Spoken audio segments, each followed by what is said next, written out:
Game 4 of the Stanley Cup Final is tonight in Vegas. Face-off in about an hour. Vegas up 2-1 on Carolina. The Golden Knights won in double overtime on Saturday night, despite blowing a 4-0 lead in the third period. By the way, the first two games of the series averaged about 4.7 million TV viewers. NBA Finals Game 4 is Wednesday. Spurs at Knicks. New York leads the series. WNBA has 3 games tonight. Browns Pro Bowl tackle Joel Bitonio retired. The Browns do say they will not name a starting quarterback this week after minicamp ends. The Bengals restructured the contract of quarterback Joe Burrow. Ravens defensive end Calais Campbell says this season will likely be his last, his 19th in the NFL. Rams tackle Alaric Jackson was arrested for domestic violence. Serena Williams won her first-round doubles match in London. Baseball, Orioles out to a 1-0 lead in the second on Seattle. I'm Steve DeSager.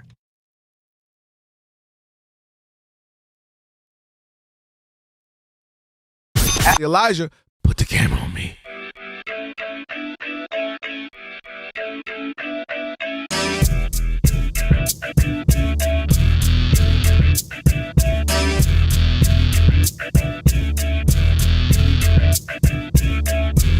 Sweetie.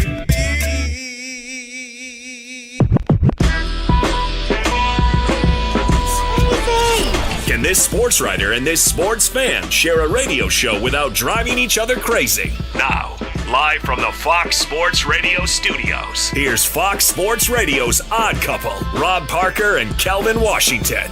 Password. That's right. With that password, you now have full access to this very fine radio program for the next 3 hours. Not 3, not 4. Thank you, not LeBron. 5. Appreciate it. No matter how you listen in, Fox Sports Radio, foxsportsradio.com, the iHeartRadio app, SiriusXM Channel 83, and now live on YouTube. Do it live. I'll write it and we'll do it live. That's right. Thank you, Bill. Say my name, Rob Parker. Say his name, Kelvin Washington. Do it. And we Just are indeed do it. the Odd Couple on a Trash Talking Tuesday. And guess what? You'll need our phone number because we are, without question, the most listener-friendly national sports talk radio show on the planet. Ben Maller. At least when people are still awake. Rob, what else you gonna count it, bro? It's the only time Sorry it about counts. that, Ben. Kelvin, I know everybody doesn't go by our rules. I'm just saying. Good point. All right, write it down. Committed to memory, 877-99 on Fox. For you laymen out there who can't figure out the letters and numbers, it's 877-996-6369, not my home phone number, which I gave out yesterday. And if you hear feedback on the line when you call and it's your own fault, it means only one thing. You forgot to turn down the radio. And if you call in here and have a problem with what we say, guess what? Tough. Tell them it's tough. Because I'm talking to you the way I want to talk to you. Do you have a problem? Turn off your station. with that said, always remember. The Odd Couple was filmed in front of a live audience. Sweet Beanie. Yeah.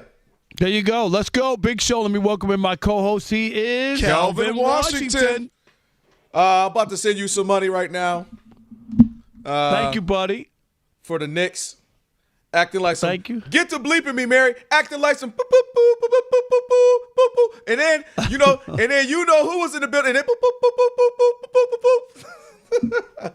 It was not a pretty picture. Was not. It wasn't. And we're gonna talk about it later because I got some jokes on that too. But all good, man. All good, brother. We got a series now. We got a series, and we'll talk about that in a little bit. But it is a Trash Talking Tuesday. So looking forward to seeing what we got last week. They was fired up last week, so we'll see if everybody's fired up this week as well. No doubt. And you see, I didn't even have to go in on you. I showed you a picture of the wings that I ate on your behalf here in New York. They look good. Was that? See, you know what the key is that you do that I like with the lemon pepper? Well, no, that was Parmesan garlic. Parmesan garlic. I always forget there's the liquid one because one of them does the dry one. And The it don't dry, hit the same. right. No. This is juicy and yes. So you always remind. Oh yeah, there is the more wet form of that. So Anyway, I hope you enjoyed them. Sponsored by your boy and the Knicks lack of. And you know what? I give you credit because you didn't want to bet. You've been holding off. I've been pressing you for bets all season long. You wouldn't take. I wanted to bet you on the Pistons and the Cavs. I wanted to bet you on the Magic and the Pistons. You would have beaten me in that one because I wanted that one. You didn't bet. I know, ain't that a flip? And what was the other one? I still got my Giannis one. Come on, Giannis. Okay, so there you go. Get on out of there, Giannis. Yeah, but all's good. Everything good with you? Safe travel? Everything else, other than flying cross country, I'm in New York. I'll be here for all week. A very, you got very a little, special glitter on you. I know your little layover in Atlanta. You got a little glitter on you. I don't know if you went to Magic City yet. My layover was in Atlanta. You're right about that. Got a little Magic City glitter on you. There you go. You good. You got it. Okay. And tomorrow, real quick, a very special night with some friends and family. So we'll be at Citi Field celebrating my 40th anniversary of covering Major League Baseball. And we have tickets and food and drink at Citi Field tomorrow. They're going to give us a little shout out on the message board, on the big scoreboard and all that. So, yeah, it's cool. You know what I mean? And I say this all the time. And Kelvin, you know me, I'm into celebrating things because we take so many losses, so many L's in life that you got to celebrate the wins. When you win and you have a milestone, don't cheat yourself. Like it's a big me to fly from L.A., come here, organize it. You know what I mean? I could just be like, okay, whatever, it's 40 years and just move on. No, I don't want to do that. And my friends, I value them enough to want to share in the successes of myself and theirs. You know what I mean? When they have theirs. Right. So I want to do that. And then the special thing for tomorrow is, and tomorrow, maybe I'll send a picture to Elijah for the YouTube. But I have very special hats, commemorative hats made for everybody. Yeah, so maybe I'll send that to Elijah. He'll show him. I know my friends. Hopefully they're not all watching on YouTube and they'll be with me tomorrow. He lying, y'all. Wink, wink. Exactly. All right. And don't forget to check out our YouTube channel. All you got to do is just search Odd Couple FSR on YouTube and subscribe to our channel. All right. Let's get there, Rob G. Let's welcome in the Odd Couple crew. We wouldn't be able to do this fine radio program without him. And Rob G is our producer. I do not know who's standing in. Who else is there? It's me, Rob. Ian. Ian is, as well, our associate producer, and he'll be screening calls and helping us out in the studio. Shout out to Ivante, there you go. Steve DeSager is at the anchor desk. He'll keep us updated throughout the program. I did hear Steve. And I do know that Elijah... Who? Is our social media guru. Yes, Elijah, the best in the business. And on the ones and twos. Mary, why you bugging? All right, there you go. Let's get started. Ian, just yesterday, everybody thought it was all set up for New York. The president was in the house, a celebrity after celebrity. The Knicks won the 2 games on the road, so everybody thought this was a foregone conclusion, and it didn't happen. That's right, Rob. Yeah, the San Antonio Spurs and the New York Knicks. The Knicks led the series 2-0, but last night the Spurs pulled within 1 game, and they beat the Knicks 115-111. Victor Wembanyama had 32 points, leading the way for the Spurs. The Knicks, OG Anunoby led the way with 28 points. Oh no, Jalen Brunson led the way with 32 points. Right, he had 32. I was about to be like, whoa, I missed that. Whoa there. No, all good. But Kelvin, let's start here, and I'm going to push back on you because you didn't think Wemby was ready for this, and I think he answered critics, he answered you. He was absolutely ready for this big moment, this situation. He also showed some toughness in the game, pushing Brunson. They're not going to strong arm him. He's a stick figure. I get it, but the guy can play basketball, and. Whether or not they should have been called for some fouls or, being roughhousing or whatever. Mm-hmm. But not only did he do that, he delivered 32 points in a must-win game. Yet another, Kelvin, big win on the road for this young team. Mm-hmm. That's what impresses me so much. They should be down and out. They should be wounded. They lost 2 games at home to start the finals. They lost Game 2 where Wemby made a terrible turnover with 9 seconds that probably would have sealed the game, right? And he misses the game-winning shot. So should he tuck his head and tail and be like, oh, my God, it's over. We can't come back from a 2-0. We're going to Madison Square Garden, and the world is going to be watching. And he could have, rolled up into a ball and just figured that it's not going to work. And instead, he put up a tremendous night. Wemby becomes the second youngest player NBA history, dropped 30 points, 5 rebounds, 5 assists. His numbers 32, 8, and 6. Spectacular. Wemby,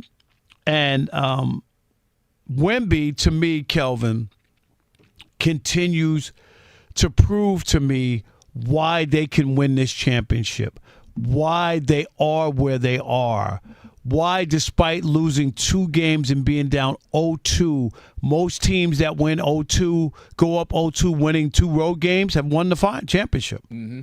I'm not that convinced that the Knicks are going to be that team because, and I'm not trying to do a who's the coach of the Cavs? I just forgot his name. Kenny Atkinson. Oh, Kenny Atkinson. Saying that analytically right, it's a 3-0 lead for the Spurs, but they probably should be up 2-0, and they've outplayed the Knicks probably all but 1 quarter in this game, or 2 quarters, because the Knicks had 42 points in quarter number 2, and that was the other thing, Kelvin, that was big last night. You give up the Knicks 42, and you kind of felt that, you and Jason Smith, when we were changing shifts, right?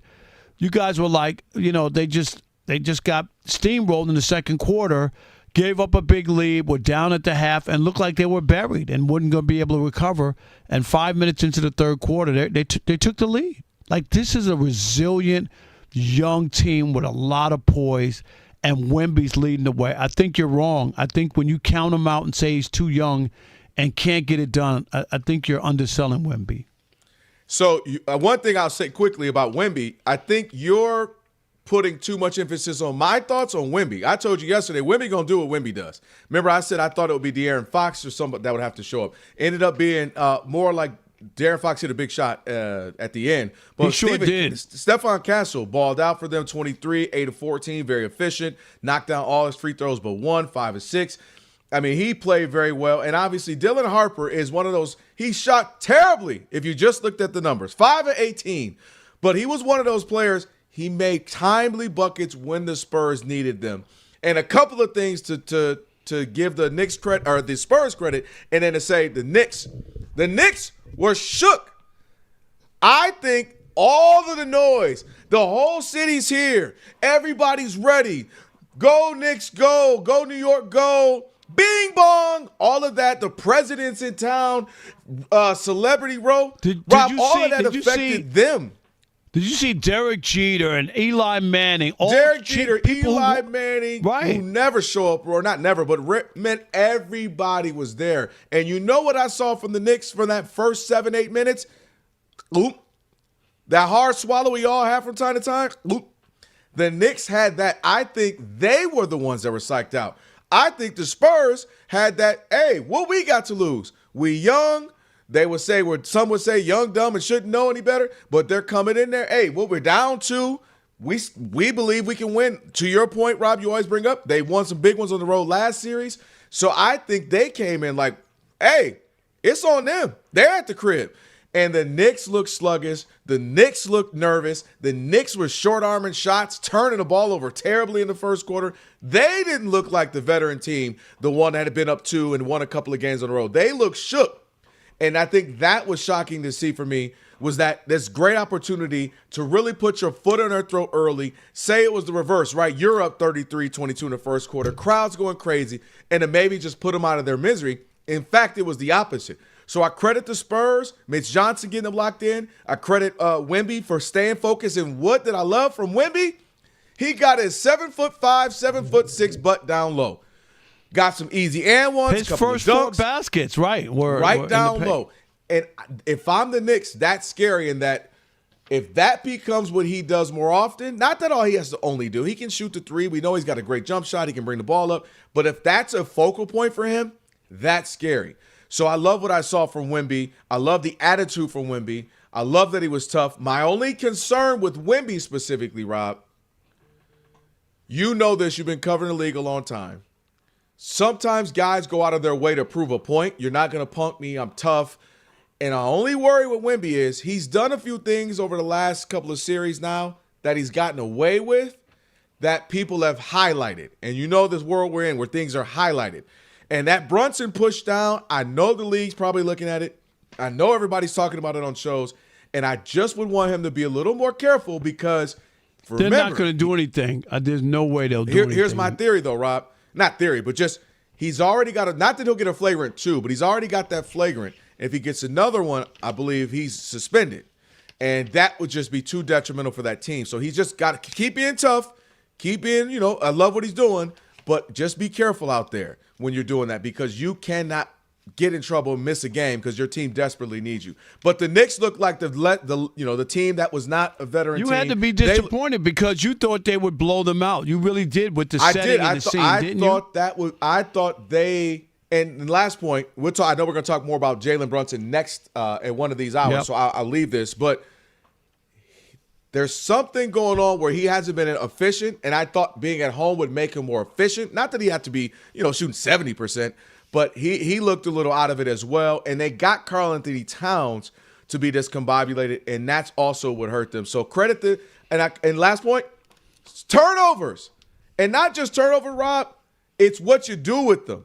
Credit the Spurs for getting 21 points off of 13 turnovers. You know what the Knicks got? Only 7 points off a turnover. That's a huge difference. And that was 7 off of 8 turnovers, right? Is that all? I think the Spurs only had 8 turnovers. Correct. So I have less points than you had turnovers. It's crazy, right? They turned it over 8 times, only gave up 7 points. The Knicks turned it over 13. It's not that bad. They kind of got it right in the second half.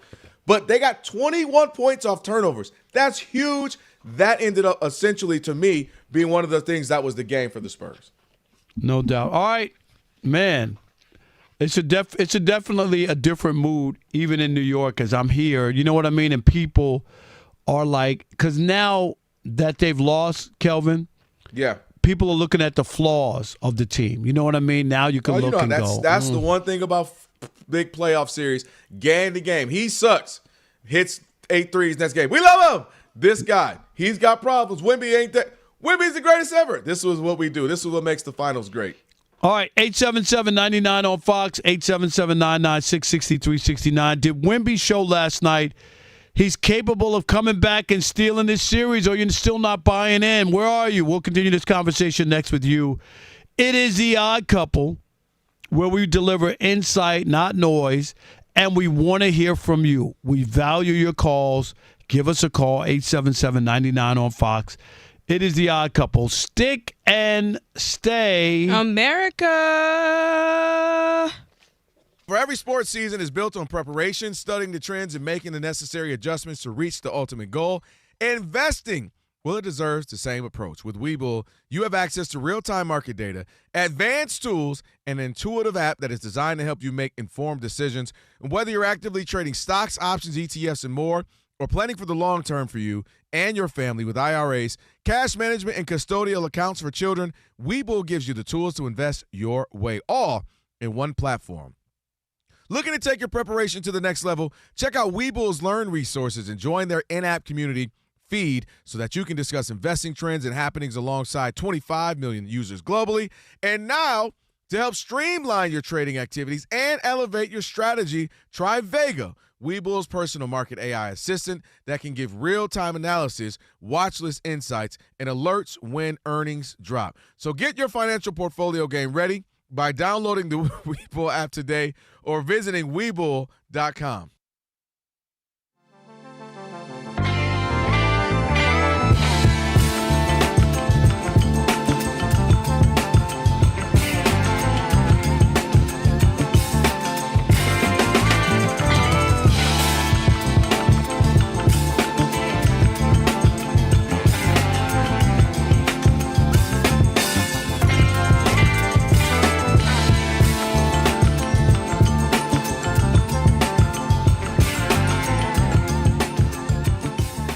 guys remember Texas Tech star quarterback Brendan Sorsby.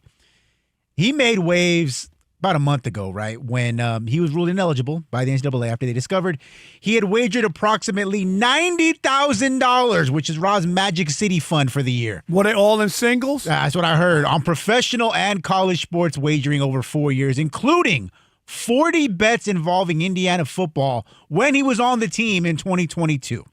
Okay, so he was going to be suspended forever, basically. And what did he do? He did what all these young kids do nowadays. Got his attorneys involved.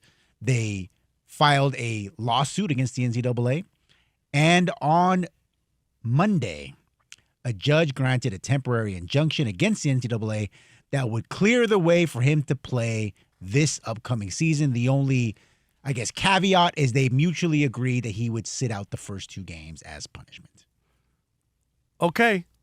And I know people will take a look at the player, Sorby, right? And it's his fault, and the NCAA is right in that he should be suspended, shouldn't be able to play college football. But guess what? What's that? You got the wrong guy here, because I'm telling you that it's not Sorby's fault.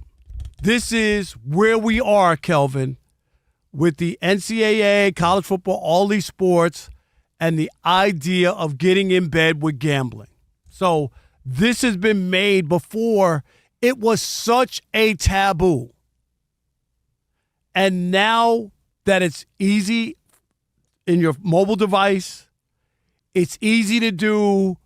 Why wouldn't you take advantage of it? You know what I mean? Like I can control the game. I can make things happen. And there's money to be made. Kelvin, have you watched and read some of the reports on players throwing games for $2,000? It ain't $200,000. It's $2,000. And now the NCAA has a problem because of what this judge just did, right? There's a problem. Look at what they did with Sorby. What are they going to do to me? Right? All they got to do is sue the NCAA. They have zero. They have nothing. They don't have anything as far as leverage or power or something. They opened this can of worms. We've seen players now. Everybody's doing it. In the NBA, there's an NBA head coach who was involved, right? The gambling aspect.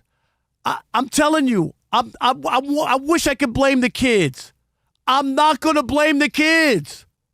I'm going to blame the institution. I remember the days when Mickey Mantle and Willie Mays couldn't represent Major League Baseball. They were retired players. Casinos open in New Jersey, Kelvin. You know what the baseball said? If you do that, you can't wear a uniform. You can't come to opening day. You can't be associated with baseball. When I was a kid, there's no way I ever would have believed that Las Vegas would have a football team, right? A hockey team. WNBA team. WNBA. Well, definitely WNBA. I definitely didn't think that. They're building a baseball stadium on a strip. And basketball. 48s and basketball's coming. This is what I'm saying to you. It was taboo. Once they took the gambling money and they got in bed with gambling, this is what you're going to have. You think this is the beginning? It's the tip of the iceberg. You think he's the only college player who's gambling? We've already known that. We've already that's been exposed. We already know there's been college basketball. There's been obviously some college football. We're fully aware of this. What makes it interesting, though, Rob, is to me the reasoning for the judge's decision. The judge, listen to this. He emphasized that Sorsby needed eligibility to build the skills necessary to maximize his own success. And I'm going to continue here. And then he went on to say that, monetary damages couldn't remedy the harm of missing out elite coaching, training resources, and team membership. What that just said to me was there's absolutely no excuses, no consequences for being a part of what you mentioned with the gambling. This wasn't a bad day. This wasn't a singular game. They've got it that he's done. There are thousands of bets, specifically 40, in which the team he's a part of. 40. And so this wasn't just they caught him at Vegas being young and dumb and he put something. I get that, right? He's like, kids. I'm in control of this game. This is what he's been doing for years. And so what makes this, again, is now you got other students, to your point, who are going to be a part of this go, well, if all he got, because what happens and what is it about law? Precedent. My wife's a lawyer. It's about precedent.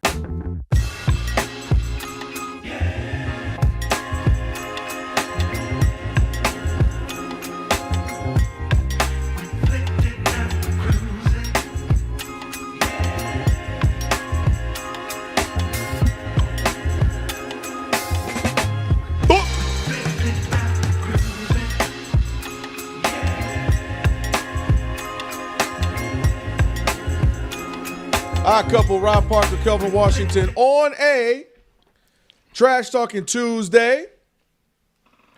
By the way, after 40, the energy drops, the weight hangs on, and you start wondering where the old you went. Well, M-Drive was built for that. Support healthy testosterone, energy, and metabolism. Don't ignore the change. Go to mdriveformen.com. Shout out to M-Drive Elijah.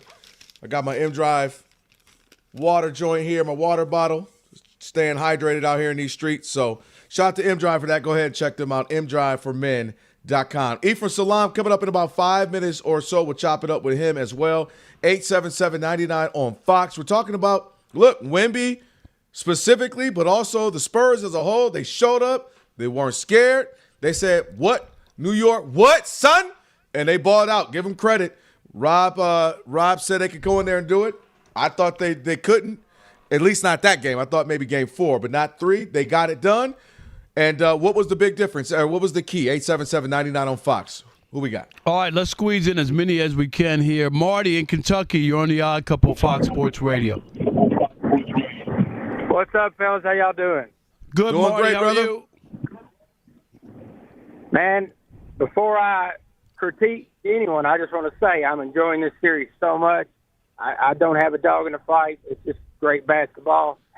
Now, on last night's game, I thought there was adjustments. And defensively, I mean, if I would have told you that Hart would go 4 for, I think, 6 or 4 for 7 from 3, and Noby would go 3 for 7 and 9 for 13 from the field, like before the game you'd said the Knicks won. But they made adjustments. They were letting different guys have space.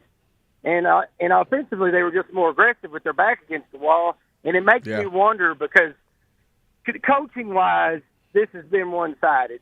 When it's on the floor decisions, and it's experience, Brown's just got way more experience than Johnson. Brown's been in this situation 20-something years ago against Pop. And it makes me wonder, in this time off, did Pop get involved? Because we got a 39-year-old over there coaching San Antonio. Right. It's tough going against Mike Brown and the Townsend squad, but I think the players stepped up, especially Harper, but being a guy that's an option when you got Wemby out that can get you a bucket, a big bucket.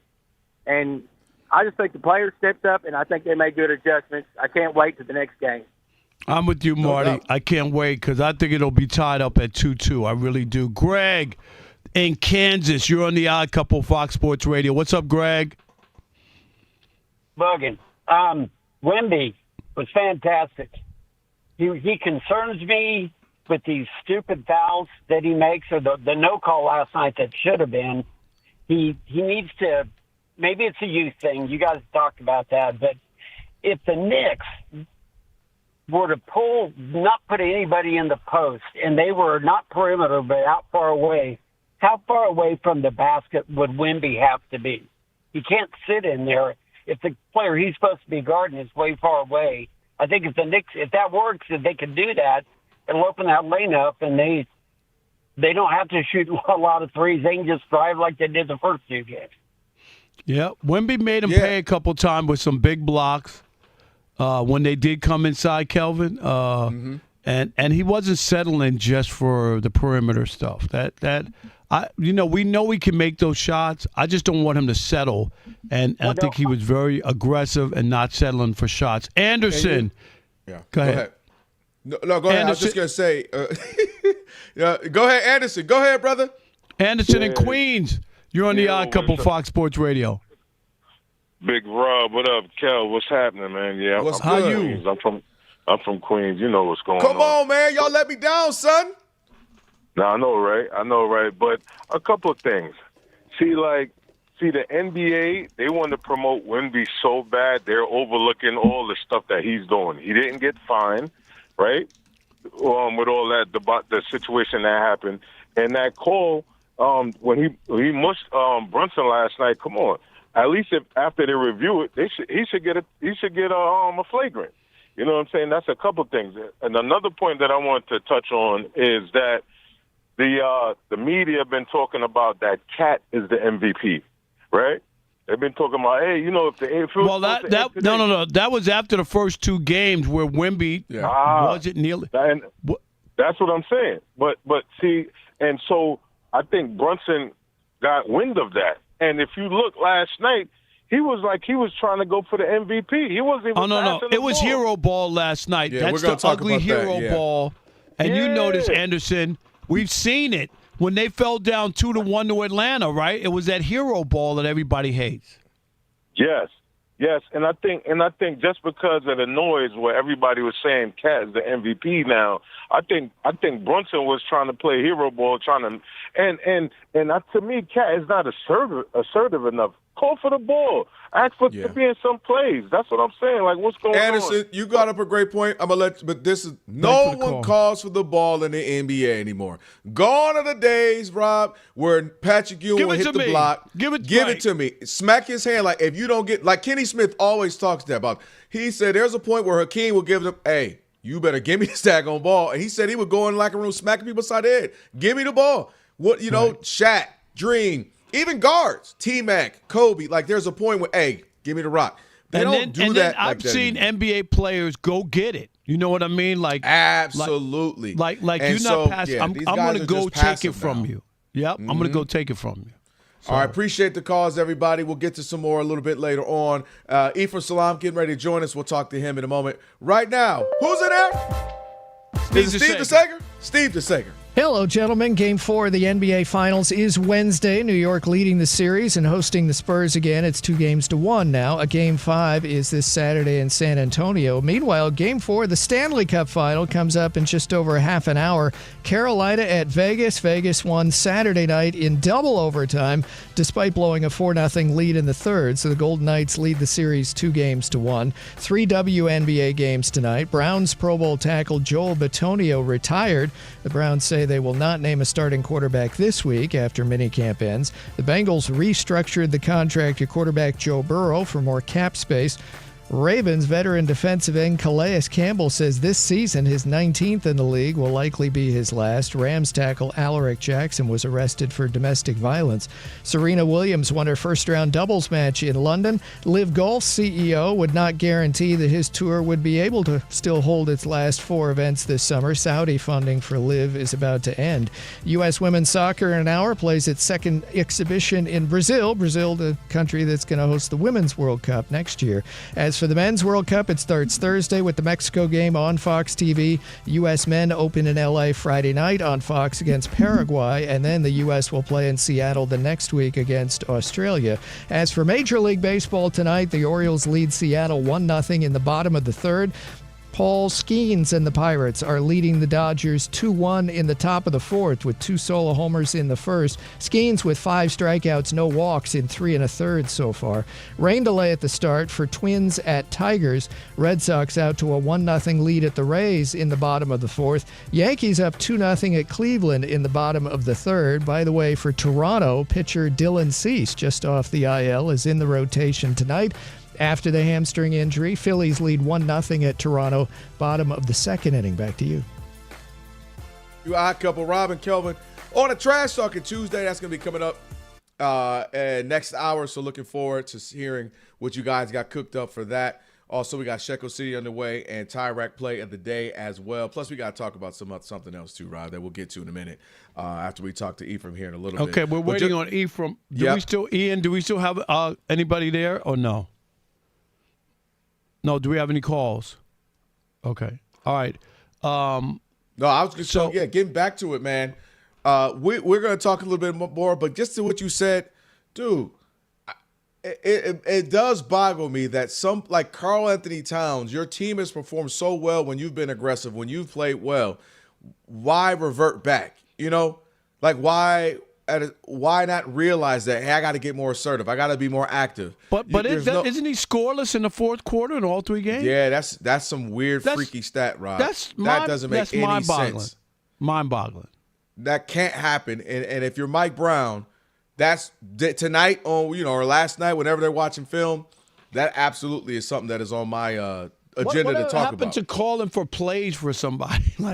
Hey. Well, that's the thing, man. This NBA, it's a lot of just high pick and roll and just let your guy who dribbles a lot, do the and I get that, but you don't know that he hadn't scored in the fourth quarter in the last 2 games or whatever. That's unacceptable. Even in a win, that's still unacceptable, by the way. It ain't just because they lost. That's unacceptable even in a win. And Ephraim, I'm sure you would agree with me. We're just talking about Ephraim Salam joining us now on The Odd Couple. Of course, Ephraim, former offensive lineman, Fox Sports Radio weekend host. Ephraim, we were just saying, we'll get to Wemby in 1 sec just to stay on what we were saying. Karl Anthony Towns can't be scoreless in fourth quarters. I don't care if it's a win or a loss. Ridiculous, that's unacceptable. Ephraim. Ridiculous. Yeah, you can't do that. And you can try to blame the refs, and you can do all you want. But what we've seen from Karl Anthony Towns since Game 3 of the first round was a more dominant, assertive player, not only on the defensive side of the ball, but offensively. Yes. We didn't see any of that in Game 3. So you can point the fingers and you can do – it felt like all of a sudden Jalen Brunson decided, I want to do the stuff. Yep. I want it to be me. I'm sure he's heard the rumors and the pundits saying if the playoffs ended, if the series ended today, then Karl Anthony Towns would be the finals MVP, right? Like, that's not lost on me given how Game 3 went, where, you got your numbers, but your shooting percentage was horrendous, and you just excluded the one other person that the offense works better through and take some of that pressure off you being an undersized guard. Right. Just let Karl Anthony Towns be the facilitator. It was a direct shift in how the Knicks have been playing basketball. No doubt about it, and they got to get that worked out. But we do want to go to Wemby. Me and Kelvin disagreed yesterday. Kelvin didn't think he was ready, that he wasn't ready, and I saw a ready Wemby and Ephraim. Not only he pushed back physical, and he got to the basket, not settling for just perimeter shots. His first 4 baskets were right in that circle, you know what I mean? Like all of them, dunks and lay-ins. And I saw a different guy, and here's a 22-year-old kid. His team's back against the wall. Everything was New York. All the stars were out. The president was out, right? The city was abuzz, and he went to Madison Square Garden and put in 32 points and got his team a win. He looks like he's different, and he's not your normal 22-year-old kid. No, I'll be interested to see how Kelvin saw it. I think Victor Wembanyama is exactly the type of future all-world player you want. The thing that we loved about Kobe Bryant is when he was young, he was diametrically opposed to being average and not winning. He hated it. That playoff series where he airballed against Utah and they lost. I'll never forget it. He went to the gym. The season was over. He went to the gym and shot that shot 1,000 times. And so I love my 22-year-old stars with a chip on their shoulder. I love my 22-year-old stars who are not willing to subscribe to the "you're not ready yet." I love that, and you saw it in his play. Now, Mitch Johnson did a better job of coaching, of putting Victor in spots he needs to be. Yes. He doesn't always need to be over in the corner. He doesn't always need – at no point do they post him up, which it bothers me. It really does. I know they do a lot of their action off the high screen and roll. They have a play called 45 where the 4 and the 5 man come up and set the high screen, and the four-man pops and Victor rolls and dives to the basket.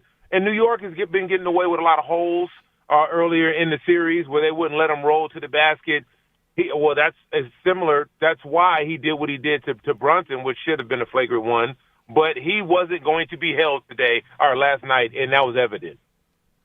Yeah, Ephraim, no, just to be clear what I was saying, I told Rob, my thing is, I already knew Wemby was going to Wemby. Like that, he is great. My issue, and I said that he had his Kobe Bryant moment with the turnover and the missed shot to win it. You literally said that's his air ball moment. That was his, tragic magic moment, where they call it Magic Johnson tragic, where like you can get better from that. My thing was, who else was going to step up for them in that hostile environment? And to credit them, Stephon Castle showed up great. 23 points, 8 for 14. Oh.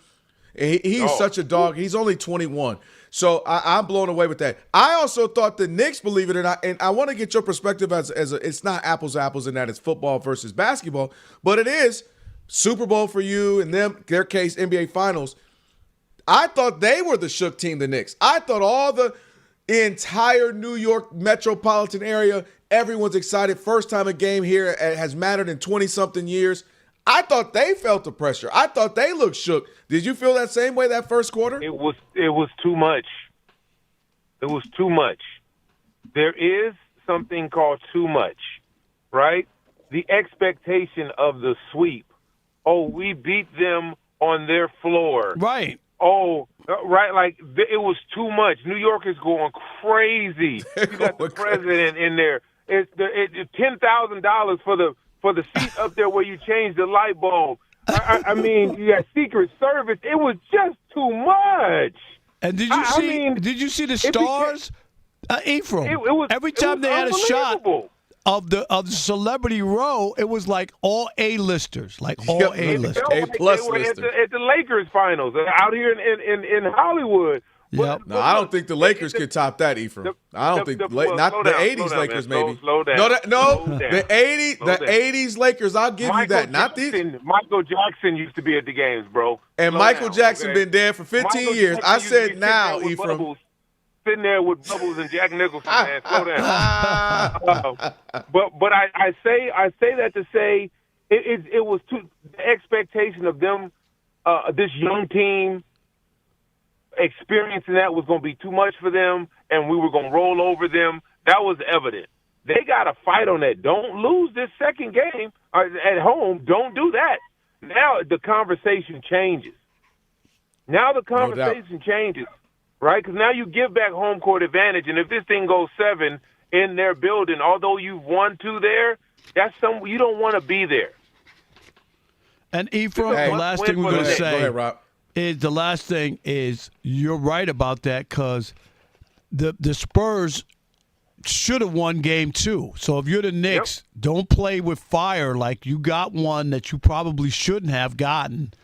And if the Spurs come back, they have to feel good like we really beat them 3 times in a row. Like you have to understand this. The Spurs have someone that they can't guard. Yep. Right. The Knicks don't have that player. 10 seconds, I was going to say, game 4, what do you expect? I expect what I saw. I think the ancillary players will shoot better for the Knicks, but I think the Spurs win that game. I think the Spurs we saw last night are the Spurs we'll see for the rest of the playoffs.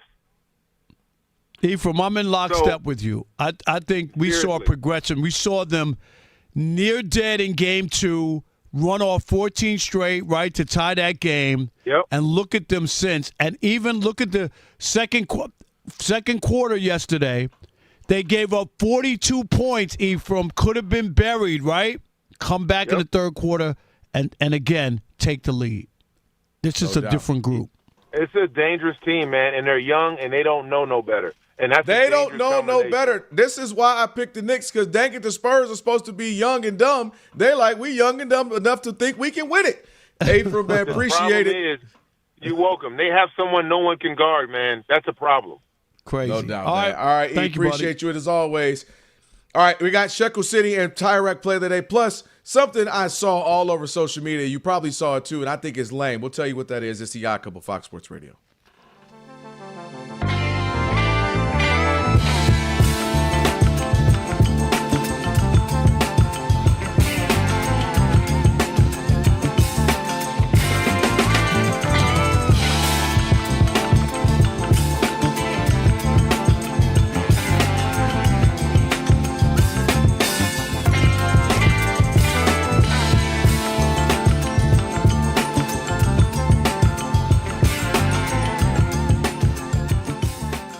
there was a congressional, I want to call it a hearing, but a meeting, I guess, took place earlier today. And it was all focused around what's going on in the world of college sports. As you guys know, we talked about it last week. There is a Protect College Sports Act that has been presented where they'd like Congress to get involved and police the world of college athletics.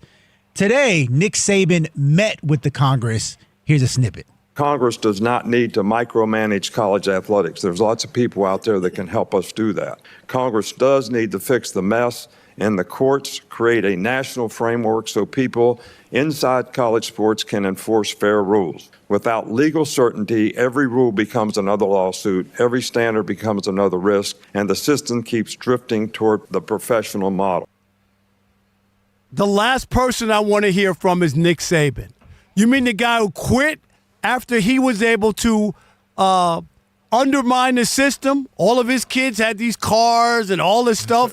They were like it wasn't above. It wasn't NIL money, Kelvin, but those players happened to be doing pretty well down there, and he won all his championships. These guys got some nerve to come in, and now they want to regulate. They could have done it in the beginning, Kelvin, right? If they would have made the system and cut in the players on all these billions of dollars that they make from television revenue, we wouldn't be here. But they were so damn greedy. And now all the old guard have to show up and say, stop these guys from making money. This isn't my system. Nick Saban, you quit. You walked away. You don't deserve to have any say. You're not in college football anymore. Retire already. Stay on television. The idea that he's going to be the guy to speak up? Where's the provision to stop? Let's have a profits cap on the NCAA and the colleges. You can only make 6% on your money.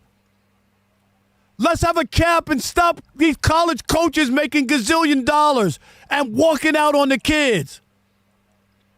Address that, Nick Saban. These kids have been taken advantage of forever with a crooked system. The NCAA, for as long as I've been alive, has been organized crime. Organized crime. You guys work, we collect the money, and you get nothing.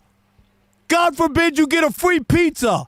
They threw the kids out of school, Kelvin, for getting a free pizza or a tattoo or giving up their warm-up jersey. And these guys now talk about they want the federal government to step in. Poppycock, Boulder Dash. Don't listen to Nick Saban. Listen, I don't have much to add. We had the same ideal on this. Ain't that the pot calling the kettle black?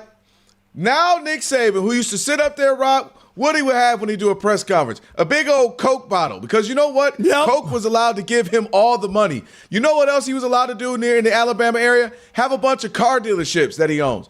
He was able to thrive off all this, make millions upon, not like $1 million. I get it, okay, you got to get paid, you're running a college football program. No, tens of millions of dollars, any way you want, endorsements up the wazoo. Him and Deion Sanders got the Aflac commercials, and now all of a sudden that the kids are getting paid. And yes, I do believe that it's a little wild right now, and you can kind of find a way to maybe structure a little bit. But the idea to act like it's some national emergency and it's run amok, that we've had a few years of a little chaotic. It's a little chaotic right now. They're still trying to find their footing and figure it out. But that this would be the guy that's like, yo, we need to put a spot to. And Rob, you know what I view it as too? Nick Saban, one of the all-time greatest coaches of all time. But you know what I equate it to as well? Nick Saban quit when everybody was on the same footing, Rob. Yep. The minute now that everybody was like, oh, bet, so I can have some donors, I can have some boosters paid, and we can figure out. Now he didn't want to be a part of it anymore, right? Now he would have maybe gotten smoked by a Kurt Signetti or something. Now he's like, oh, no, this is getting too hard. I don't want to do it. Where I used to have a linebacker for 4 years who might only play one, because he would just say, long as I can get that one season under Alabama, you know what I mean? Now he's like, shoot, I can go over there to Indiana. I can go to Kansas State or whoever's got some money for me. And so, again, it's just a different This him being the guy to do this, I just have issues of all with that. people, of all people.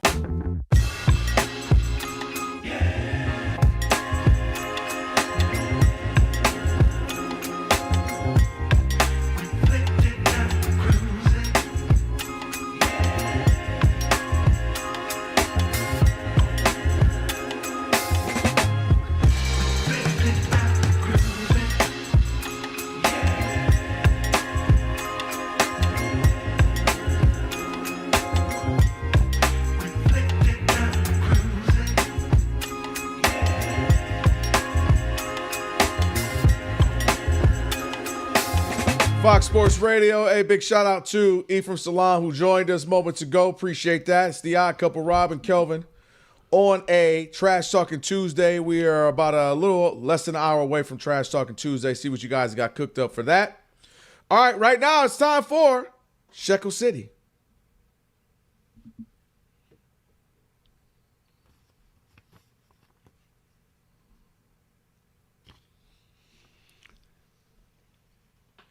How'd you do? All right.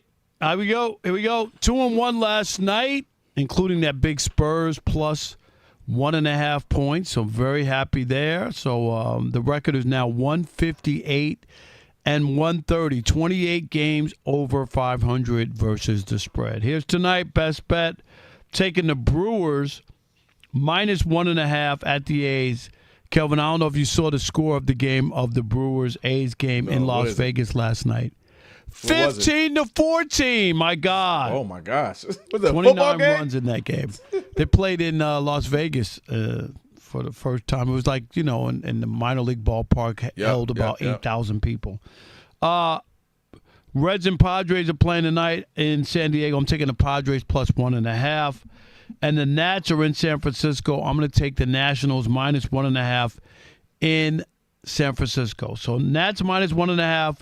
Padres plus 1.5, and the Brewers minus 1.5. And remember, Kelvin, I'm not telling you who to bet on. I'm telling you who I bet on.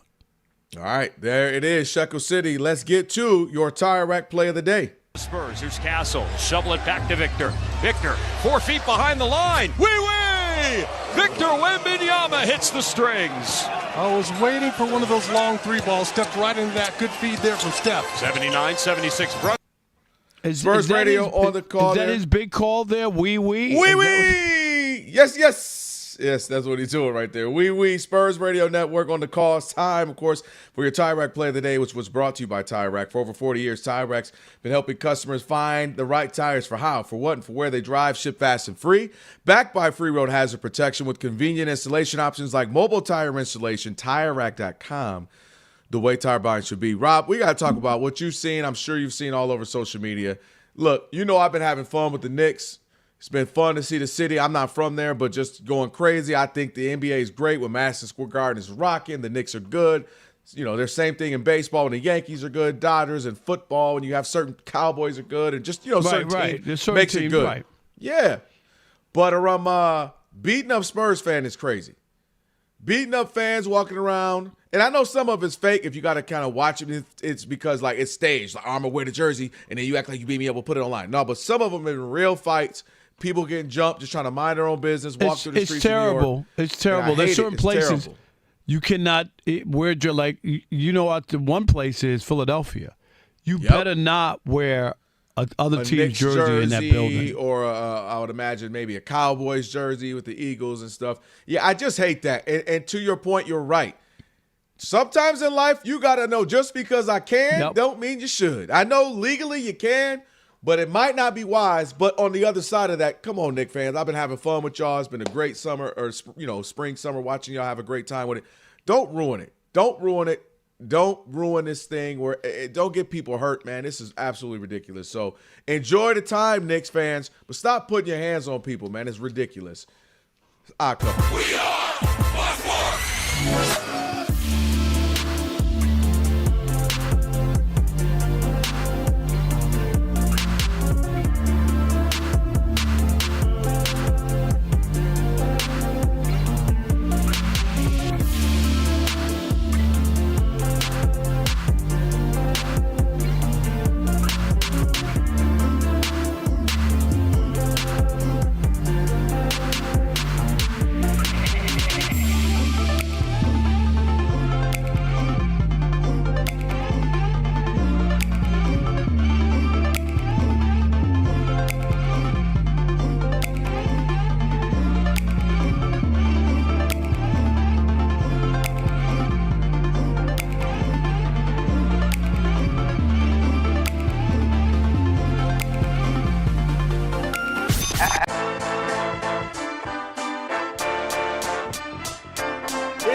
Odd Couple. You know what time it is. It's your boys. Let's get it.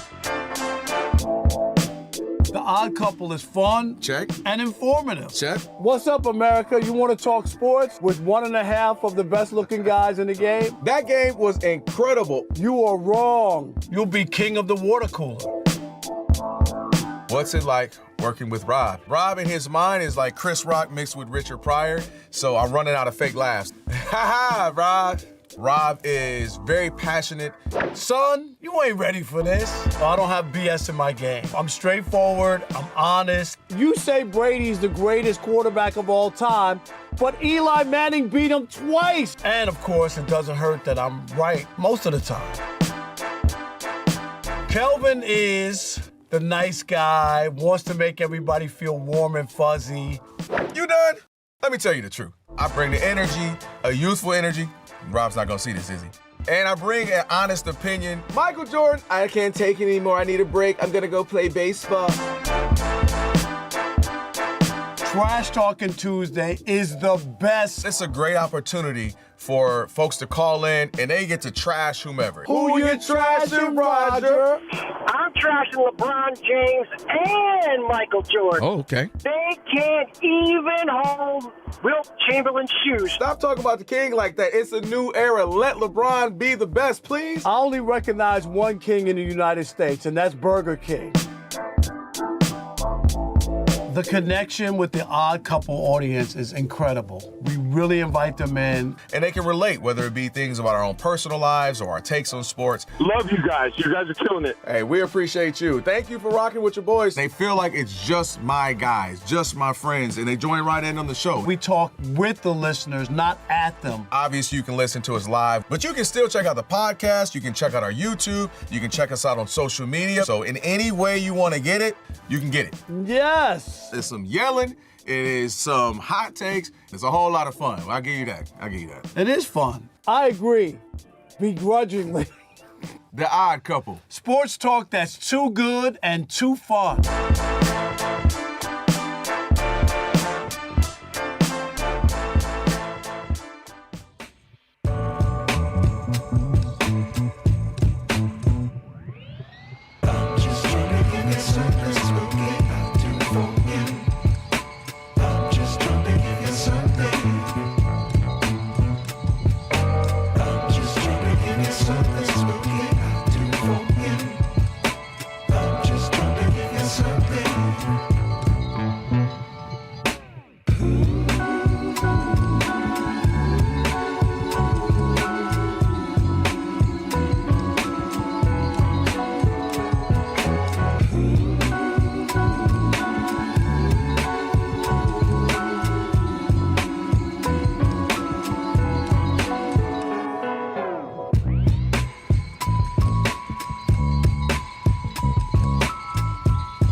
Stanley Cup Final. Game 4 comes up in a few minutes in Vegas. The Golden Knights leading the series 2-1. Host Carolina. Vegas won in double overtime on Saturday night. NBA Finals Game 4 is Wednesday. 3 WNBA games tonight. Browns Pro Bowl guard Joel Bitonio retired after 12 seasons, and the Browns say they're not likely to name a starting quarterback this week after minicamp ends, Deshaun Watson or Shedeur Sanders. The Bengals restructured the contract to quarterback Joe Burrow, freeing up up cap space. Cincinnati had acquired defensive tackle Dexter Lawrence this offseason.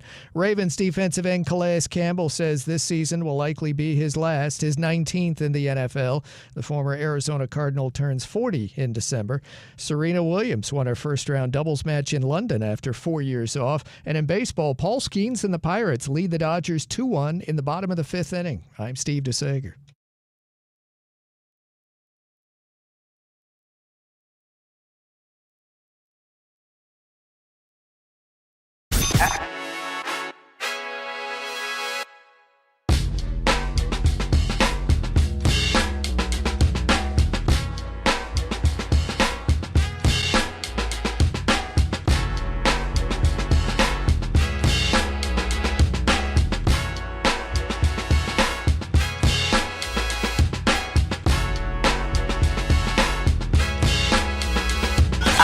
Can this sports writer and this sports fan share a radio show without driving each other crazy? Now, live from the Fox Sports Radio studios, here's Fox Sports Radio's Odd Couple. Here on the Odd Couple, Fox Sports Radio. Glad you could join us on this Trash Talking Tuesday. And don't forget, coming up in about 40 minutes or so, your chance, Kelvin, as always, to trash anyone, anything in the world of sports. Rob Parker, Kelvin Washington, here on the Odd Couple, Fox Sports Radio. And make sure you could also, don't forget, check us out on YouTube, as well as listening to us on the radio or listening to the podcast. You could actually check us out live every day on YouTube, the Odd Couple channel. And please hit that subscribe button after you check us out at Odd Couple FSR on YouTube. And again, check us out, search out Odd Couple FSR, and subscribe. All right, coming up in about 28 minutes, Antonio Daniels, of course, NBA champ, Sirius XM, NBA radio, Pelicans color TV analyst, and, of course, a Fox Sports Radio NBA analyst. So we'll get his take on Game 3, Wemby, and, where this series is headed and all that, because there's a lot to unpack. We went from 2-0, people talking about Kelvin it being a sweep, to now here we are like, maybe there was a change. And I know how it is in the playoffs. Every game is monumental, right? Every game you win is monumental, and every game you lose is monumental. It's a pretty amazing thing. That's what makes it fun, though, Rob. You know what I mean? Like this, because this is it. This is the last stretch. If the Knicks were to sweep, that'd be it. Or if the Spurs would have swept. Point is, we want our finals. You want good games. You want storylines. You want all this, because this is it. Basketball's over once this ends. So every play matters. Every shot. Legacies are written or unwritten, and so it's big, man. And so that was a big game for them. Them being the Spurs. What a gut check. Kahuna's check. All of that. They came right in Madison Square Garden, saluted the president with a W for the Knicks. Said, "Take that." And take that for data. You sleeping giant. Take that for data. Right? There you go. We got to talk about that too. Well, I'm going to go. We will get to that, but I'm going to go here. And last night we saw why people have always questioned and wonder if the Knicks are going to win a championship. And Kelvin, I'm here to tell you that if they blow this 0-2 lead, this 2-0 lead, I should say, and wind up losing to the Spurs, it'll all be about Wemby, right, and all that, and I get it. But the reason the Knicks will lose this series will be because of Jalen Brunson. I believe that. If we go back to the Jalen Brunson Knicks and hero ball and dribble, and either shoot it or force it to a teammate late in the shot clock for it to put up a shot, then the Knicks are going to lose this. And we got a glimpse of that last night. Wait a minute. He scored 32 points. He matched Wemby, right? Mm-hmm. No. Kelvin, that's not what they were doing, right? No. That's not when they were winning 13 in a row, a baker's dozen. They weren't doing that. And here we are back in the same situation. And I'll give you the bad Brunson numbers. His 38% usage rate, through 3 games is on pace to be the highest in final series since LeBron in 2015. That was 38.9. Mm-hmm. Brunson has more turnovers, not than a bakery, than assists. He has the same amount. That's a no-go. Yeah, 13 turnovers, 13 assists. No good. Brunson has scored 82 points in the series. You ready? On 81 shots. 82 points on 81 shots. I don't want to take that data. I don't want to take that data. Shooting just 37% from the field. Brunson's plus minus. They're talking about, remember? People were saying in New York, he's the greatest Knick ever. They wanted to put him up as the greatest Knick ever without even winning anything because he helped them win game 1 in San Antonio. People were talking crazy. Kelvin, plus minus in the series, minus 14. Guess what Cat is? Plus 31. Who's the real MVP at this point? Mm-hmm. Brunson is the first player in NBA history to record the following numbers in a 3-game span. 80-plus field goal attempts, sub 40% field goal shooting, and 12 or more turnovers. When guarded by Stephon Castle, you ready, in the NBA Finals, Brunson is shooting 31%, 6 turnovers, and 4 assists. Yeah, if the Knicks don't win it, if the Knicks don't win this series, Kelvin, it'll be pretty obvious as to what went wrong, and that will be Jalen Brunson. As much as they love that guy, and he's made shots for them, and he's won games in the fourth quarter. What do you have, 13 or 14 in game 1 in the fourth quarter? Yep. I get it. But there's a lot of bad Brunson stuff out there as well. Here's the challenge, Rob. Here's what he's fighting with. He's fighting with Mighty Mouse syndrome. And what I mean is, when Wemby pushed his head down, it was as if he was sunning him. Get your little butt out of here. You know, and then when you get Stephon Castle, remember you saw that when I think we were next to each other, when he just blew through him? Yep. Ran him over. Get your little butt out of here. And I think he was getting big dog game. And the problem with that is, when you have the Napoleon Mighty Mouse syndrome, you take it personally, and what you want to do is prove, no, I'm tough. No, I'm better than that. I'm stronger than that. And, of course, his version of fighting back is with volume. His version of fighting back is with shots. His version of fighting back is by proving to you, I'm gonna take you out via the buckets and winning this game. The problem with that is, you're going against the program. I've been giving Mike Brown credit because he has switched the program. He understood when he had success. What he saw being a Warriors assistant coach was how they run out that high post. They'll throw it to Draymond. They throw it to Andrew Bogut, David Lee, all those guys. And then you also see, of course, what they do with Sabonis when he was up with Sacramento. A lot of success there. Sabonis would be one of the better guys in the league getting triple-doubles because going out of that, Cat started to get near triple-doubles, get a lot of assists. Obviously, he's going to board. He's going to score. When they ran the offense through that, Jalen Brunson, part of being that combo point guard kind of thing is he forgot. And here's what I mean. There's no way I can look at my second best player, Karl Anthony Towns, and say, my man hasn't scored in the fourth quarter. That's on me. I got to set him up a time or two. I got to say, get down low, big fella. Go eat. Right? Or just say, ISO, here, your rock. Go kill these little dudes that keep putting on you. We got a little mouse in the house. I can't have my guy, Mikal Bridges, only getting 5 shots. Mikal Bridges ain't a guy that needs 20, but he can't get more than 5. And lastly, this is the most atrocious one. Karl Anthony Towns cannot put up 10 points in a finals, 10 attempts, Rob, in a finals game.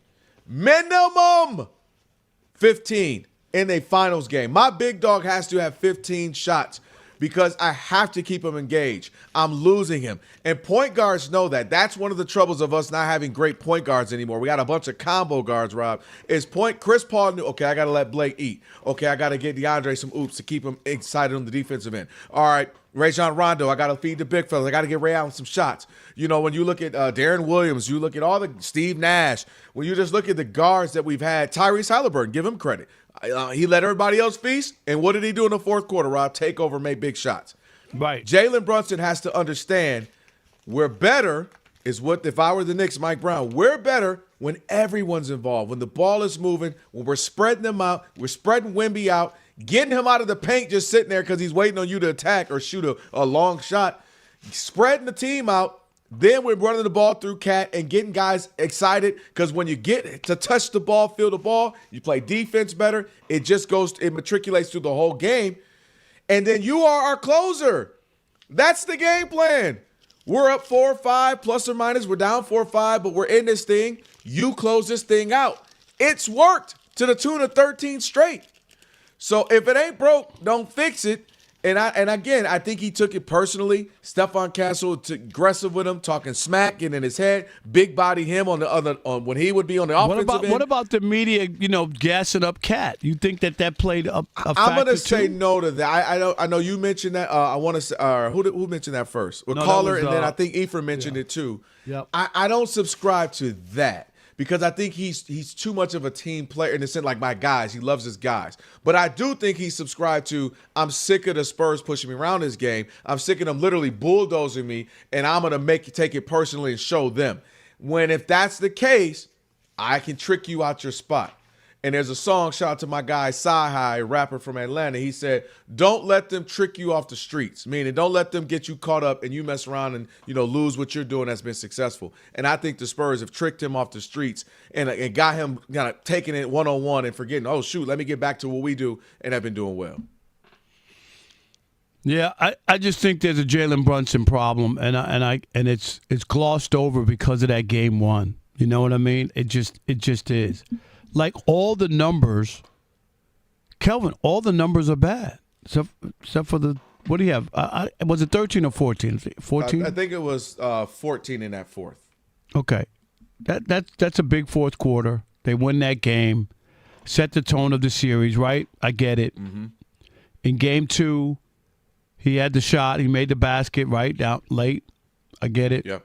But all the other numbers are bad. And when they lose, you remember where we were when they lost to Atlanta those 2 games. It was about Jalen Brunson and the hero ball. And, dude, this doesn't look right. This doesn't look like they're going to be able to get it together and win. And where are the Knicks? And you remember that? That wasn't that long ago.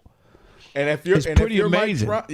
If you're Mike Brown, you got to remind him of that. Hey, we all know you're one of the better one-on-one scorers in the league. You're a guy who can make big plays. We know that.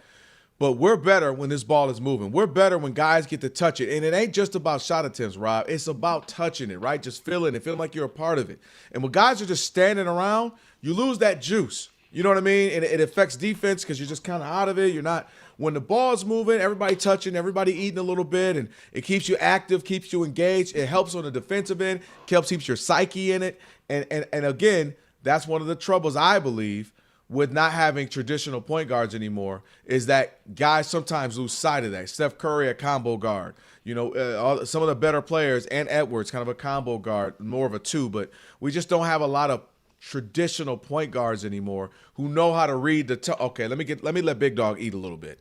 All right, let me work it around here. Let's swing it around. Let's get this guy shot. Let's slow the pace up. We're missing that sometimes, Rob. To me, it's evident, and it has been evident with Jalen the last game and a half or so.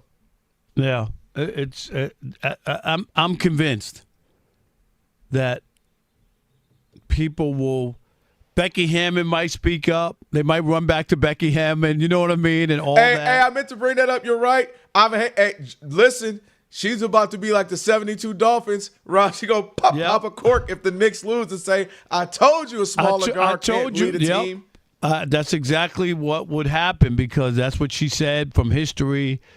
And they ran to her when they went up 2-0 and whatnot and said, hey, what do you say now or whatever. And now it's just funny how one game can change everything. But he just hasn't played well. When I just brought up the big number, 82 points on 81 shots. That's just not. I ain't gonna lie.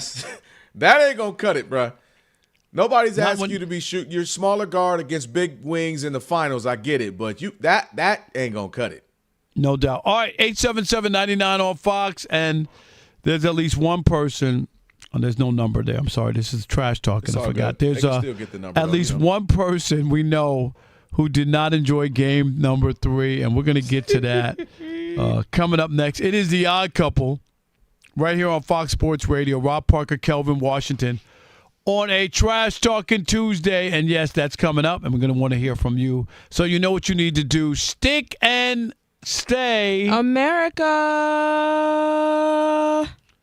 There That's we go. Right, Rob. And Don't go nowhere. We got to tell them about M Drive, bruh. No doubt. M Drive. And you know, when they first came to me, Kelvin, I didn't know what they're talking about. I didn't know who they were. That truth be told, we had it. They were like, we want to talk to you guys. I said, who? But the fact of the matter is we found out about them, and that we started to pay attention to our body, so it's been a great combination. That's right. Same here. And after 40, a couple of years after 40, energy drops. 42, who's counting? The weight won't move. The gym stops giving you back what you put in. And you start doing all that hard work, Rob, and you start to question, is it me? Am I the problem? It's not. It's not you. It's the testosterone. Did you hear me? It's the testosterone. And it declines after 40 and takes everything with it. M Drive is built for that, man. I tell you what, you wake up, you take a couple of capsules every morning, pop those things in, or if you like smoothies, they got the powder form as well. Pop that in a smoothie or drink to go. Clinically tested ingredients that support healthy testosterone, energy, metabolism, helps me through my morning TV show. And here's what really got me. Is a scientist named Gary Kehoe, and he built this thing almost 20 years ago for himself after feeling the same change. And you know me and you right now, we're trying to get right, trying to eat better, trying to get in better shape, and M Drive has definitely been a big part of that. Over 1 million men are using it. I mean, that says a lot. 1 million for sure. And also, by the way, if you're nervous, 60-day money-back guarantee. There's nothing to be nervous about. We're in the middle of this, and let me tell you this. So far, it is absolutely working. It is mdriveformen.com. Use the code COUPLE and get 20% off your first order. Use that code, 20% off. Why not? Why waste money? mdriveformen.com. Go check them out. M-Drive for men who still show up. Hey, Kelvin? Yes, sir. Go get M-Drive.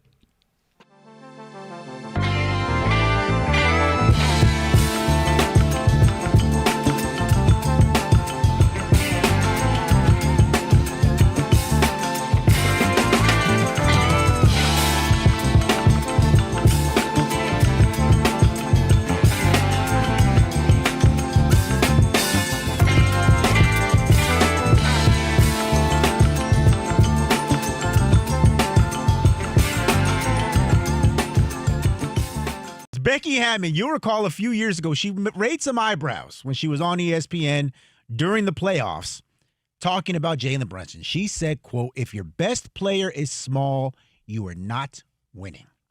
Well, now, flash forward to May 2026, Jalen Brunson is the quarterback of the hottest thing since sliced bread. Yeah, but wait a minute. And the thing that kills me is now it's about Jalen Brunson, but you said it. When did the team turn around when Mike Brown made a change to where everything was facilitated through Cat? Okay, Big go ahead. facts. I'm just saying that, like you can't have it both ways. Like when they made that change, he played hero ball in those games in Atlanta and they lost, and then he made the change. So is it the change or is it Jalen Brunson? I think he's playing. They're playing better as a whole. He's still the guy. He's the But engine. I'm just saying, like, yeah. But they was a finally change. found a better offensive way to get ahead. everybody involved. So, of course, with the Knicks headed to the NBA Finals, Becky Hammond was asked about her infamous comments this week.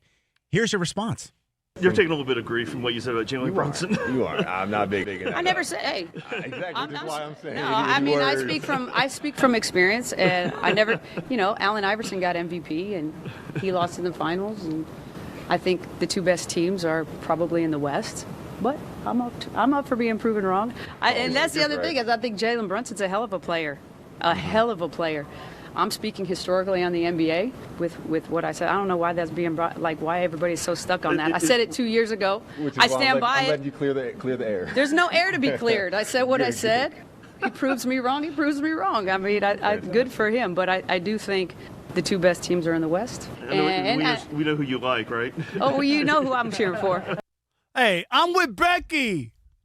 Becky, I'm with you. I stand with Becky. She's talking about historical. She is. We've talked about it before. She's not breaking any news. And when the Knicks lose with Jalen Brunson, is anybody going to go back to her and go, "Hey, Becky, you were right"? How many people going to go back to Becky and say she was right? No. So I'm glad that she didn't back down.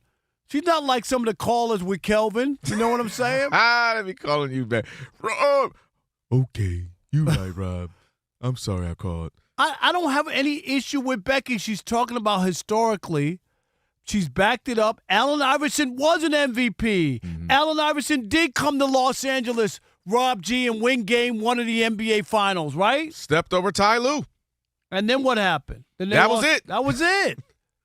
That's all I'm saying. And it doesn't mean are the Knicks for sure going to win the NBA championship, and then you can put that to rest. And she said it. If he proves me wrong, I'll gladly acknowledge that he was right. He was right and I was wrong. You know what I love about her? That she stood on business. She was on some Rob Parker. I call her Becky Parker right now. She was on her brand muffin bag. She was consistent with it. No, listen, she's right, and I want her to be so wrong. Just as a, not the tallest person in the world, formerly 4'11" in high school. I told you that. Thank God I grew some. I can't believe you were 4'11". I know. I can't believe it. I told you all. You had to be bullied, right? Did they bully No. you? What? Come on now. See, now you took it too far. Why? Come on, man. I would have bullied you if you were 4'11" in high school. First of all. I was 6'1". First of all, your boy had hands. Okay. Second of all, your boy's charming. Are you kidding me? What was it with bullying? You know what I'm saying? Third of all, I was cool with the ladies and the teachers and everybody was cool. I was cool. I was like, the girls thought you were like cute, right? Well, the juniors and seniors, they just put me on the hip like a little baby. They said, now when you go through puberty, come here. Come here. You said, when you get older. I was like, So, yeah, juniors and seniors a little rough. I can't imagine. I was never 4'11", I don't think. Well, I think you were for me. I don't think you came out the womb 6'4". Okay. But I kept growing. So my point is, I wanted to be wrong. But history has proven we only really have, Rob, 2 examples. Zeke, which, as you know, you obviously spent all those years in Detroit. Isaiah Thomas, Zeke. And then Steph Curry, more recently. That's really it. We have guys who were good. We have guys who gotten close. We have guys who were dominant. But those are the only 2. We got Steve Nash, back-to-back MVP. But he never got to the finals. We got Chris Paul. There were a lot, arguably the best player at point guard for a decade. He got to the finals when he was like third or fourth fiddle with the Suns, but I mean he never got there when he was with the good teams, when he was with the Rockets, when he was with the Clippers. Never able to do it. Allen Iverson, as she mentioned, he got there. He was that guy for years. We know that. Never could quite pull it off. So I want her to be wrong, but unfortunately history has proven that she's right.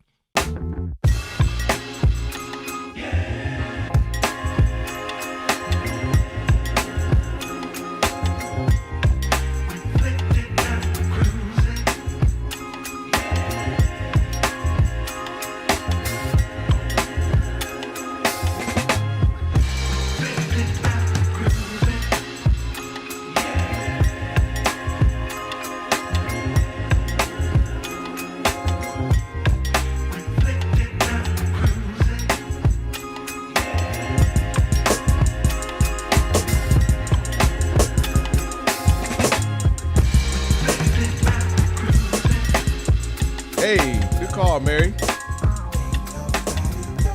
Shout out to Outkast on this Trash Talking Tuesday, which is coming up in about 20 minutes or so. It is the odd couple, Rob Parker, Kelvin Washington, on this Trash Talking Tuesday. AD Antonio Daniels is going to be joining us here shortly. Looking forward to seeing what AD, getting his thoughts and what he has to say about Game 3 last night. His Spurs, former team, getting a win there. Looking forward to it. By the way, it's time to get your financial portfolio game ready. With Webull, get powerful investing tools and real-time data all in one platform. Get started by downloading the Webull app today or visiting Webull.com. Webull Financial LLC, member SIPC FINRA. Investing involves risk. For more information, visit Webull.com/disclosure. All right, Rob, let's get into this. President Trump was there at Game 3. It was announced he'd be there. He showed up. We talked about teams, fans had to get there 2-3 hours early, security, Secret Service. You heard from De'Aaron Fox saying it was difficult for the teams. Your whole normal routine was off. And they were checking his chapstick. Checking the and they did. They literally opened up his chapstick to check the little old small as your fingernail, your pinky fingernail. But What did you think of Trump being there and just the overall response of it and his lack of enjoyment of the game? Well, no doubt that I wasn't surprised that he got booed. You know what I mean? We knew that was going to happen. And they had their shot on ABC with him, saluting the flag or whatever, and people booed. And they had different shots around, at some watch parties and different stuff. And when he was on the screen, they were kind of booing him and whatnot. Trump is, some people might not know, is from New York. It's from Jamaica Estates, Queens. Like, I'm from Jamaica, Queens as well. And is not the favorite son of New Yorkers anyway. But I wasn't surprised that there he was asleep in the suite next to James Dolan. And they could say whatever he wanted. Oh, he just resting his eye. He was sleeping. He took a little siesta, you know what I mean, during the game. And then the report is that he left early, right? That he left. Mm-hmm. So what was that all about? Because it was supposedly to be about him, and instead there was a lot of people with the Trump juju, like bad juju. Oh, my God, what did we just do here? Everything. We talked about it, Kelvin. The Knicks were rolling. Did they really need that? Did James Dolan really need to invite Trump in that moment, in that situation? And that was bad. And if they lose, they'll be like, okay. That's when the wind changed right there when Trump showed up. I think Wemby and how well the Spurs played is the bulk of why the Knicks lost, and also some hero ball from Jalen Brunson. There's no doubt about that. But I'm However, just saying, breaking normal routine, adding added pressure to you. The president's there, Secret Service, and we already know Celebrity Row and all this, and just the whole city of New York all in. I absolutely think that played a role. Now, again, I'm giving credit to the Spurs, so I'm not saying it played. If you want to go a blame pie, I'm gonna go 3/4 of it, maybe 2/3 with the Spurs. I'll give another portion of that, to the Spurs. I mean, to the Knicks, and just they didn't play great. They look a little shook. And then the rest I'm giving to, again, just the environment, that atmosphere, I believe, had them shook. But listen, the irony is hilarious. A lot of people like, man, you used to call that man Sleepy Joe, former President Joe Biden. He always made fun of him falling asleep, calling him just Sleepy Joe and whatnot, making fun of him, seemingly taking naps all the time. And then now we've caught President Trump taking naps quite a bit over the last few months. So the irony is not, lost on people. And again, as you mentioned, it just seemed like a lot for him not being fully engaged. He didn't have on Knicks stuff. He wasn't fully rooting for the Knicks. He wasn't all in. So it seemed like a whole lot to just kind of be there for a couple quarters and take a couple of siestas and take a nap and leave early and then be like, weird. Oh, by the way, I ain't coming to game 4 either. So it's just like, all right, thanks, I guess. 13-game winning streak now gone. City kind of we lost the field. We couldn't do our outside of the arena and have fun with it. The big watch party outside, right? Yeah. That had been a staple. Yeah. So it just kind of seemed like, again, that's not why they lost. But you can add a little to what just the pressure of it, what it built, the eyes on it, the security, the questions about it. How do you feel about the president? How do you feel about the president? Just a little bit, the stuff you don't need when you're trying to win a finals series for the first time in 53 years. So, and the best part, again, is the naps are hilarious. Leaving early is hilarious. And the idea that, oh, yeah, I had my little fun. I ain't coming game 4. I'm straight. I ain't going to be there game 4. It's like, oh, okay. I'm glad I thought you were the big Knick fan, right? I thought he was the big Knick fan, right? Oh, my God. I'm glad you heard what he said to your boy, though, right? Who, Stephen A? Yeah. Yeah, I saw that. Go ahead. Yeah, Stephen A. was like, if before the game, if they lose, it's his fault. I'm absolutely blaming. He shouldn't be there, And then they brought that up to him as he was getting on Air Force One, and then he took a shot at Stephen A. He's like, I like him, but he ain't smart. I don't view him as smart. Running for president is you got to be smart. I don't think that's him. I'm like, oh, dang. So I want to see if Stephen A. gonna put the camera on me. I think he talked about it today. I didn't get to hear. I didn't get a chance to. Did he? Did he I didn't get to see first take, but I think I saw him. Devontae, I might need that. I might need that at some point. They had a big flag behind him, and so I was behind, like on the chroma key or whatever. Yeah, So on he the might green have screen. said something. So I was yeah, like, that was that just must a be whole. Yeah, I'm sure he said. See if Ivante can get that for us. All right, we're getting ready to get to Antonio Daniels. You can call in too now if you want for That's Trash right, Talk. line If you up. just want to jump in early. Tell them the number, Rob. 877-99 on Fox. For you laymen out there, 877-996-6369. There are the numbers. Give us a call. Trash anyone, anything in the world of sports. You have 20 to 40 seconds tops, 20 to 30 seconds. And we will not interrupt you. We will not push back on you. All right, you got that. Hit us up, 877-99 on Fox. AD, after we get updated with Steve DeSager.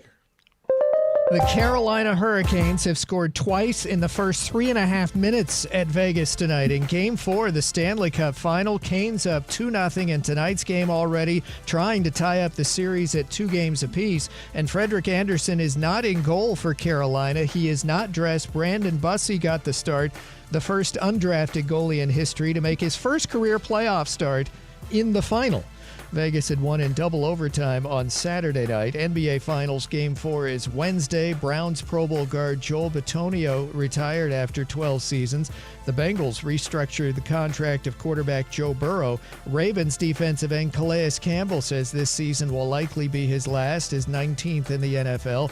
Patriots Pro Bowl defensive back Christian Gonzalez reported to minicamp. He still wants a new deal. Rams tackle Alaric Jackson was arrested for domestic violence. The Big 12 held a conference call after a judge Monday in Texas gave Texas Tech quarterback Brendan Sorsby an injunction to play this year. He had been ineligible due to gambling. Meanwhile, Sorsby's trial against the NCAA got a court date for February. Serena Williams won her first-round doubles match in London after 4 years off.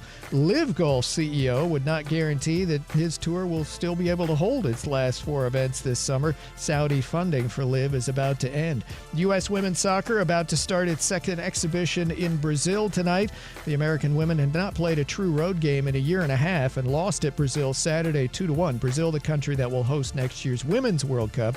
The Men's World Cup gets going on Thursday, 3 p.m. Eastern. Mexico's home game on Fox TV. The Americans open in L.A. Friday night on Fox against Paraguay. And then the U.S. plays in Seattle the next week against Australia. By the way, the College World Series starts on Friday.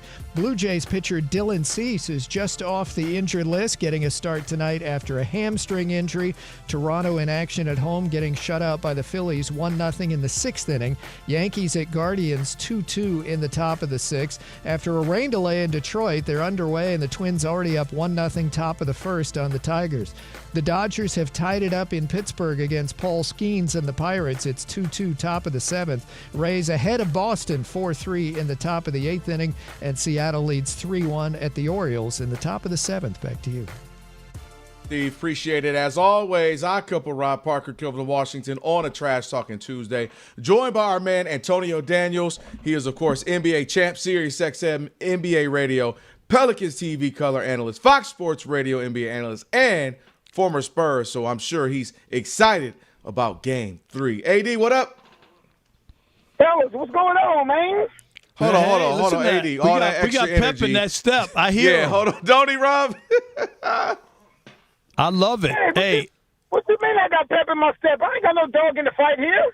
No, I know. Yeah, okay. No, I get you, but hey, I'll say this, Antonio. You could just. I was happy to see Wemby not settle, go. Oh gosh. No, I'm just saying to start the game, they got him involved. It wasn't from the perimeter. He was dunking, laying up balls, whatever.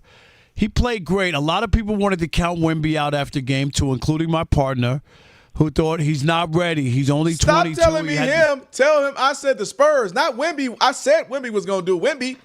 No, but I'm just saying you weren't there, and he responded, and he played very well. That's a big-time win. But, Antonio, they've been doing this all postseason. Yes, they have. Yes, they have. They have. If you can go into the reigning champions building, regardless, and win a Game 7, I think you're okay. And again, I picked the Spurs in 6. Obviously, I don't think that's going to happen because I don't think San Antonio is going to win 4 times in a row. But I will say this. they get tomorrow. Well, it got interesting yesterday. It got very, very interesting yesterday. I thought yesterday was a huge game for both sides because history obviously is not on the Spurs side. There's never been a team that's lost the first 2 games at home with home court and come back and won the series in the finals. Never happened. Never happened, right. And then there's never been a team that's lost the first 3 games and came back and win the next 4, period. So history wasn't on the Spurs side to start off with. But to watch them respond the way that they responded. And here's the issue, though, fellas. Right now they're playing a 6-man rotation. Yeah. They're playing a 6-man rotation. They got their starting 5 in Dylan Harper because Kelvin Johnson's not playing well. Luke Cornett's not playing well. Harrison Barnes isn't playing at all.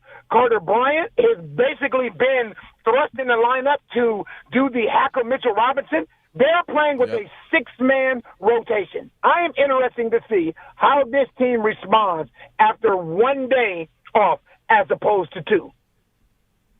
That's an interesting point because, I just had a 7-game series, and, and it's a lot of them, they're either young or this is first, second year. So trying to continue to go through this grind. Let me stay here. Why did you, when Rob, Wes, we don't often agree, but when he started talking about going through and going down low with Wemby, you kind of went, I agree. Wemby getting activated, getting aggressive. Sometimes, he'll go the whole half with 4 shots. And I just think that's unacceptable. It was just good to get him involved, and that's all I was saying.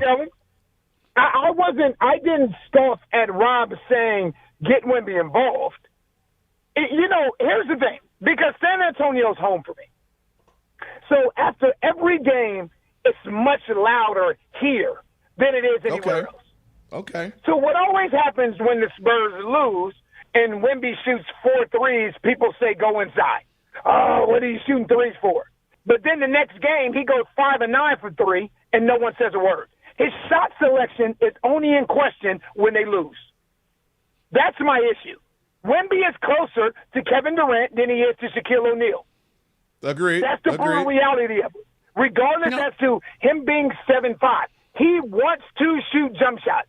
And I get what everybody's saying about him playing closer to the rim, and I am all in favor of that. If you that's all I'm saying. That's all I'm saying. I'm not saying that he can't shoot from the perimeter or I'm against that. I just like the way that they got him involved early, and his first 4 baskets were all around the rim. It just, to me, felt like, he's not going to just settle for perimeter or outside stuff. That's all. But now the question that you ask yourself, and Mike Brown talked about this postgame yesterday. The New York Knicks dropped the ball yesterday on a ton of coverages. You realize coming into last night's game, Wemby had 1 lob. 1 lob that he had gotten the first 2 games. That's he had crazy. 4 of them yesterday. Right. The attention to detail was different for the Knicks. They dropped the ball on their coverages, and you can see them in the first 2 plays of the game. You can see them. Stephon Castle being aggressive was huge for the Spurs yesterday, and it'll be huge for the Spurs moving forward. All right, I want to get here. So the criticism you just said, the Wemby stuff, and the same thing comes to the Knicks with Jalen Brunson when he does the how well is he playing right now, Antonio? I mean, he had the big 14-point fourth quarter in Game 1. He made the big shot in Game 2 that put them ahead. But he's scored 82 points in the series on 81 shots. He's shooting 4% from the field. I mean, there's a lot of bad numbers. His plus minus is -14. By comparison, Katz is plus 31. How is Jalen Brunson playing to you? Golly. He's playing great in the fourth. Okay. And that's the easiest way I can put it. But the difference is he's playing poorly from quarter 1 to 3. Karl Anthony Towns is playing great from quarter 1 to 3. Karl Anthony Towns has not scored in the fourth quarter yet. Which is ridiculous. That's Antonio, unbelievable. that's ridiculous. But this is the issue. And I felt like yesterday with the Knicks, regardless of the outcome, let's by some chance say Stephon Castle misses that shot. That was a big 3. Shot. Big 3. Right. and the Knicks come back and win. Yesterday was the first time in 12 or 13 games the New York Knicks turned the clock back to that old offense. There you go. Where it wasn't Karl Anthony Towns involved. Let's put Karl Anthony Towns in the corner and allow Jalen Brunson to go one-on-one. That's going to get you into problems when you're playing the San Antonio Spurs. They're too good defensively. All right, get you out of here on this one real quick. Game 4, what are you thinking? What are you seeing? I picked the Spurs yesterday. I picked the Knicks tomorrow. I picked the Knicks tomorrow. And the reason I'm picking the Knicks tomorrow is because one game in between games makes a difference. When you look at having 2 days in between, and Wemby spoke about this in his post-game presser, when you have 2 games, you can step away from the game for a day. You saw Wemby in the park in New York painting. Yep. He was at Rucker Park, got shots up. So you can disconnect from the game for a day, and then on the next day, you can connect. You can reconnect and dive back in. When you only have 1 day in between, there is no time to disconnect. And you're only playing with the 6-man rotation. I'm interested to see, again, how much energy the Spurs have for Game 4. Can they match the energy they have for Game 3 with 2 days off as opposed to Game 4 just having 1? Hey, right, I'm impressed by Wemby. To get a rat to stand still so he can paint him was amazing to me in Central Park. We know you couldn't do that, Rob. Oh, my gosh. That is such a Rob Parker joke. Yeah, I know. And AD, pray for me, man. Pray for me. 3 thank you, my day, man. 5 days a week. Hey, I'm going against you. I'm going with the Spurs. I'm going to say this. People are going to think I'm crazy. I don't think the Knicks are going to win another game. That's where I'm at. Well, you know what? After the Knicks won the first 2 games, after the Knicks won the first 2 games, everybody was telling me that the Spurs weren't going to win a game. Yep. It's amazing how one game changes everybody's. But it's more to me, it's more than one game because the Spurs, the 14-0 run to tie the game, and I know they lost that game, but they've played better to me the last 2 games. And even after they got beat up with a 42-point second quarter, they came right back in the third quarter. Antonio came right back and took the lead. That's fair. That's fair. That's all I'm saying. All right, we got to run. All right, Thank you. Yeah, we got to get up to it. Trash Talking's up next. AD, appreciate you as always. All right, no doubt. AD there. We'll get that up on the pod if you miss any of that. Trash Talking Tuesday, 877-99 on Fox. Hit us up. It's the Odd Couple, Fox Sports Radio.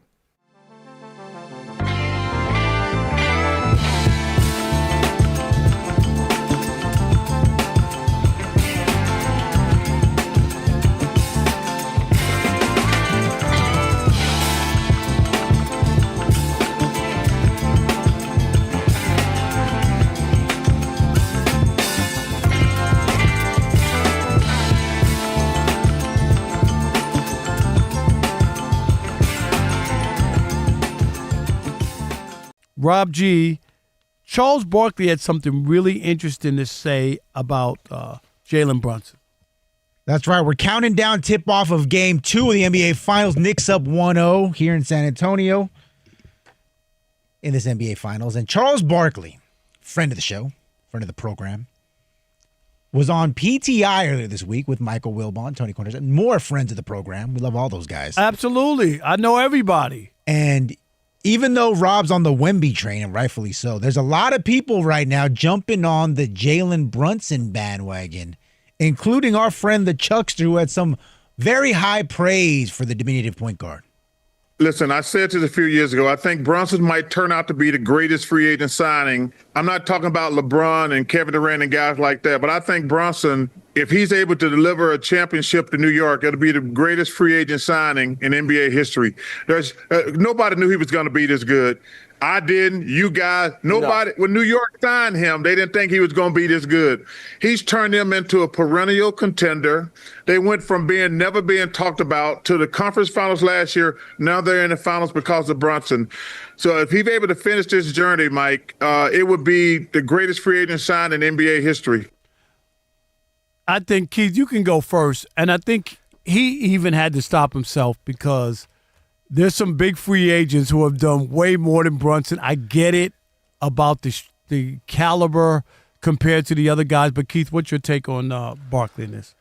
Yeah, first off, job not finished, job finished, job not finished. They still have to go out and win the finals, okay? I understand. I agree with that. I understand Charles has to, have some hot takes. He has to, have a hyperbolic take, like something like that. He's got to say something like that with his chest. I'll say this, though.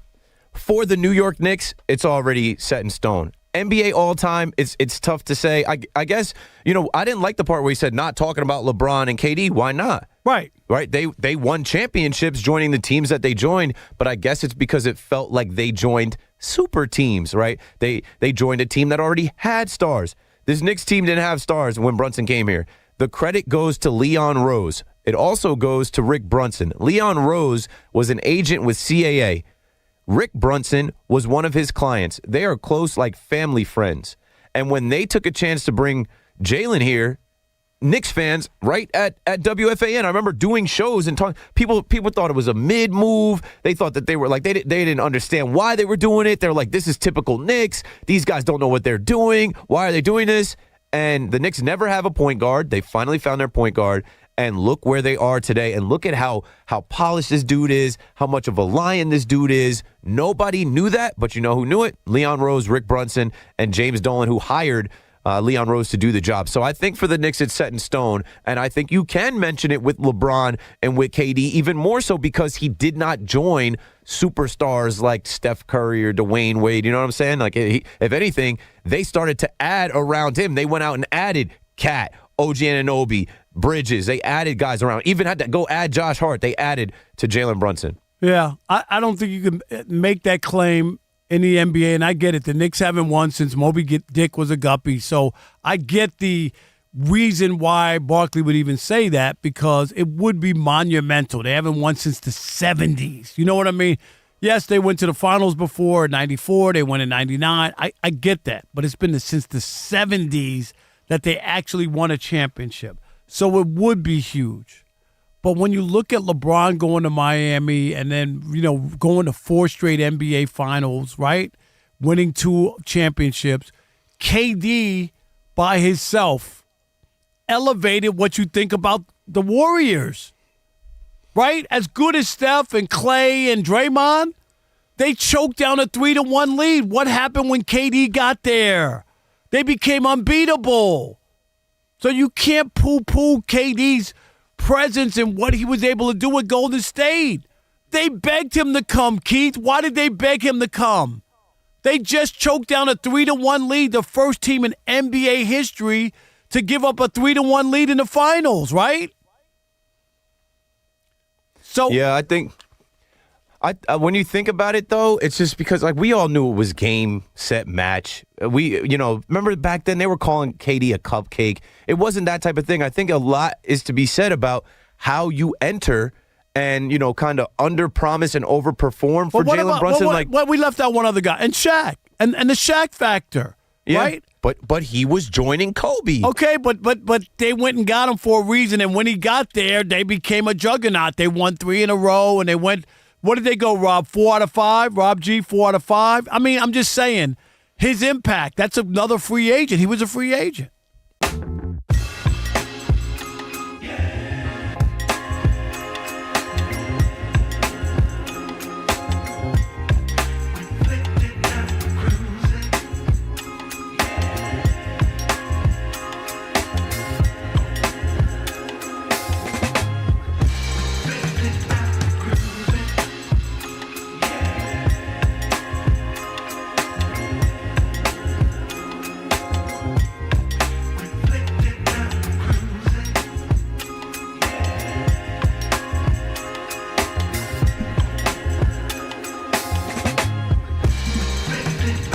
Fox Sports Radio, Odd Couple, Rob Parker, Kelvin Washington. Big shout out to Antonio Daniels.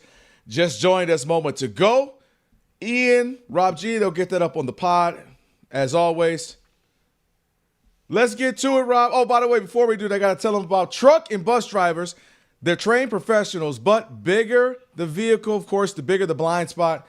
So don't linger, pass with purpose, or give the vehicle space. Stay visible, stay safe. America's pros rely on you. Paid for by FMCSA. It is now time for Trash Talking Tuesday.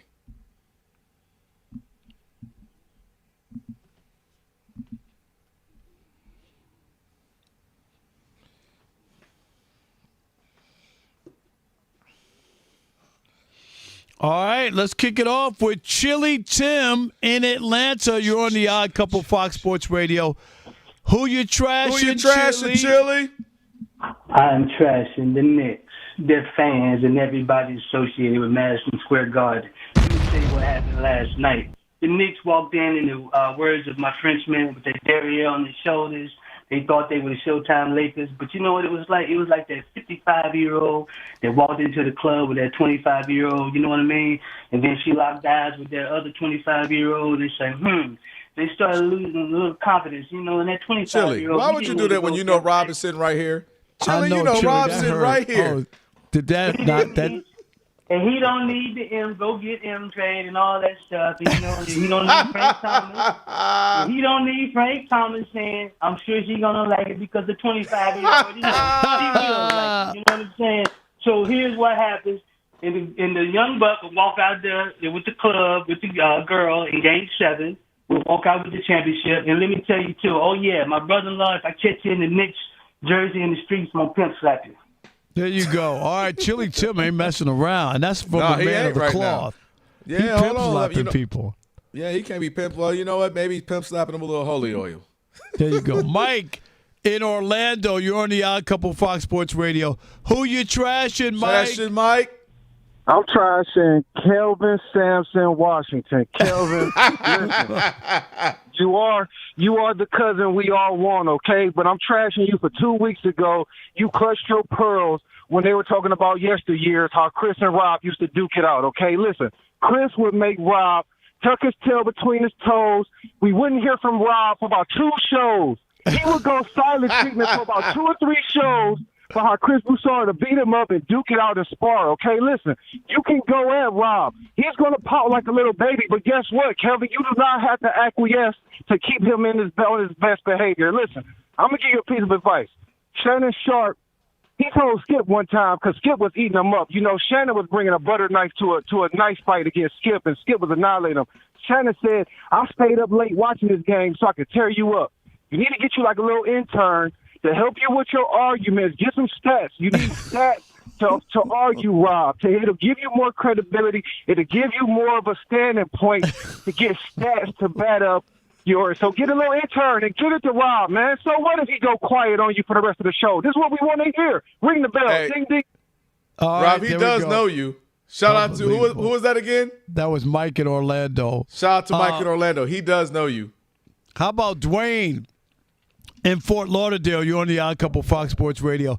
Who you trashing, Dwayne? How y'all doing, man? I'm trashing Rob Parker, man. I've been trying to run him down for the last 3-4 years, man. I'm trashing Rob, man. He always get his panties in a bunch, man. He blocked me on Twitter, man, 4 or 5 years ago because I added him for getting Chris Broussard them Jordan 1s. Jordan 1s are them knockoff Jordans that don't know about it well. Chris Broussard and Rob Parker made a bet, and Rob Parker reneged on it when it got Chris Broussard some knockoff Jordans, man. Clean your face up, Rob, man.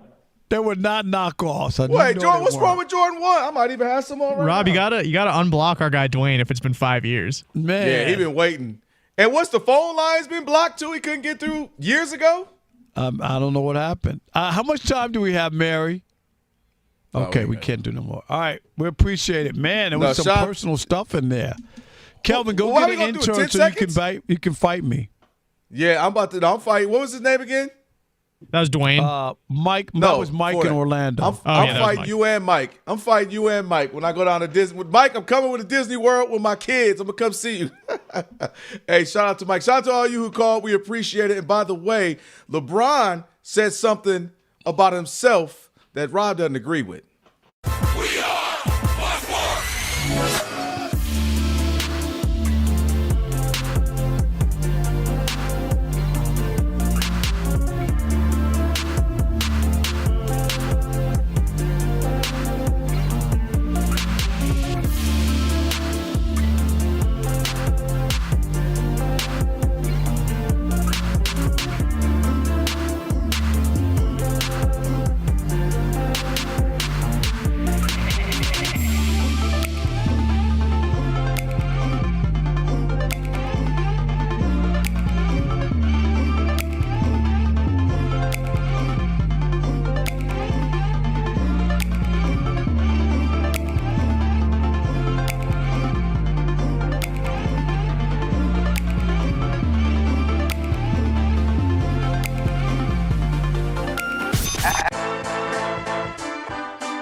Odd Couple. You know what time it is. It's your boys. Let's get it. The Odd Couple is fun. Check. And informative. Check. What's up, America? You want to talk sports with 1.5 of the best-looking guys in the game? That game was incredible. You are wrong. You'll be king of the water cooler. What's it like working with Rob? Rob in his mind is like Chris Rock mixed with Richard Pryor, so I'm running out of fake laughs. Ha ha, Rob. Rob is very passionate. Son, you ain't ready for this. I don't have BS in my game. I'm straightforward. I'm honest. You say Brady's the greatest quarterback of all time, but Eli Manning beat him twice. And of course, it doesn't hurt that I'm right most of the time. Kelvin is the nice guy, wants to make everybody feel warm and fuzzy. You done? Let me tell you the truth. I bring the energy, a youthful energy.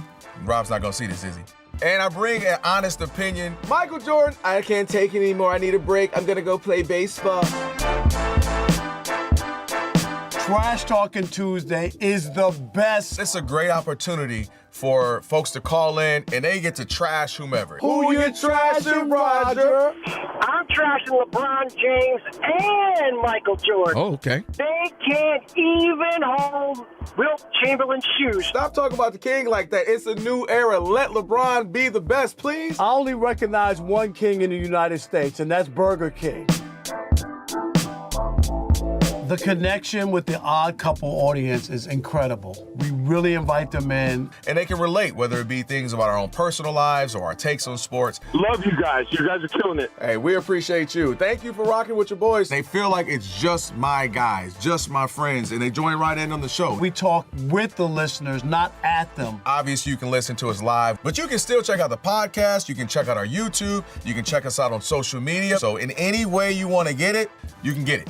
Yes. There's some yelling. It is some hot takes. It's a whole lot of fun. I'll give you that. It is fun. I agree. Begrudgingly. The Odd Couple. Sports talk that's too good and too fun.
It looks like Vegas has just scored at the end of the first period. For the moment, they're counting the goal, which would make it Hurricanes 3-2 at the end of one. But again, that's pending video review. It could be just a 3-1 lead at the end of one. For the moment, Vegas leads the Stanley Cup Final 2-1 after winning on Saturday night in double overtime. Browns Pro Bowl guard Joel Bitonio retired after 12 seasons. Ravens defensive end Calais Campbell says this season will likely be his last, his 19th in the NFL. Serena Williams won her first-round doubles match in London.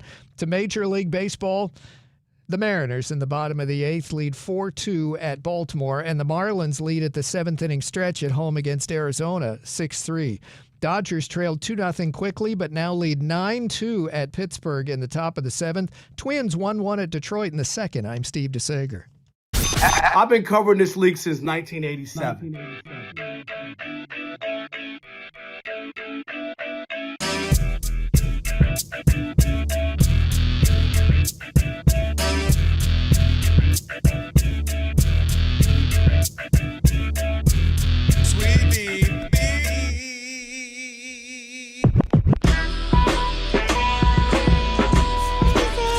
Can this sports writer and this sports fan share a radio show without driving each other crazy? Now, live from the Fox Sports Radio studios, here's Fox Sports Radio's Odd Couple, Rob Parker and Kelvin Washington. Welcome in, hour number 3 on a Trash Talking Tuesday. It is the Odd Couple, Rob Parker, Kelvin Washington, here on Fox Sports Radio. And guess what? You can listen to us on the radio, you can listen to the podcast, or you can watch us live on YouTube. That's right. And all you need to do is search Odd Couple FSR on YouTube. Hit that subscribe button. After you're done with that, you can tap the thumbs up icon.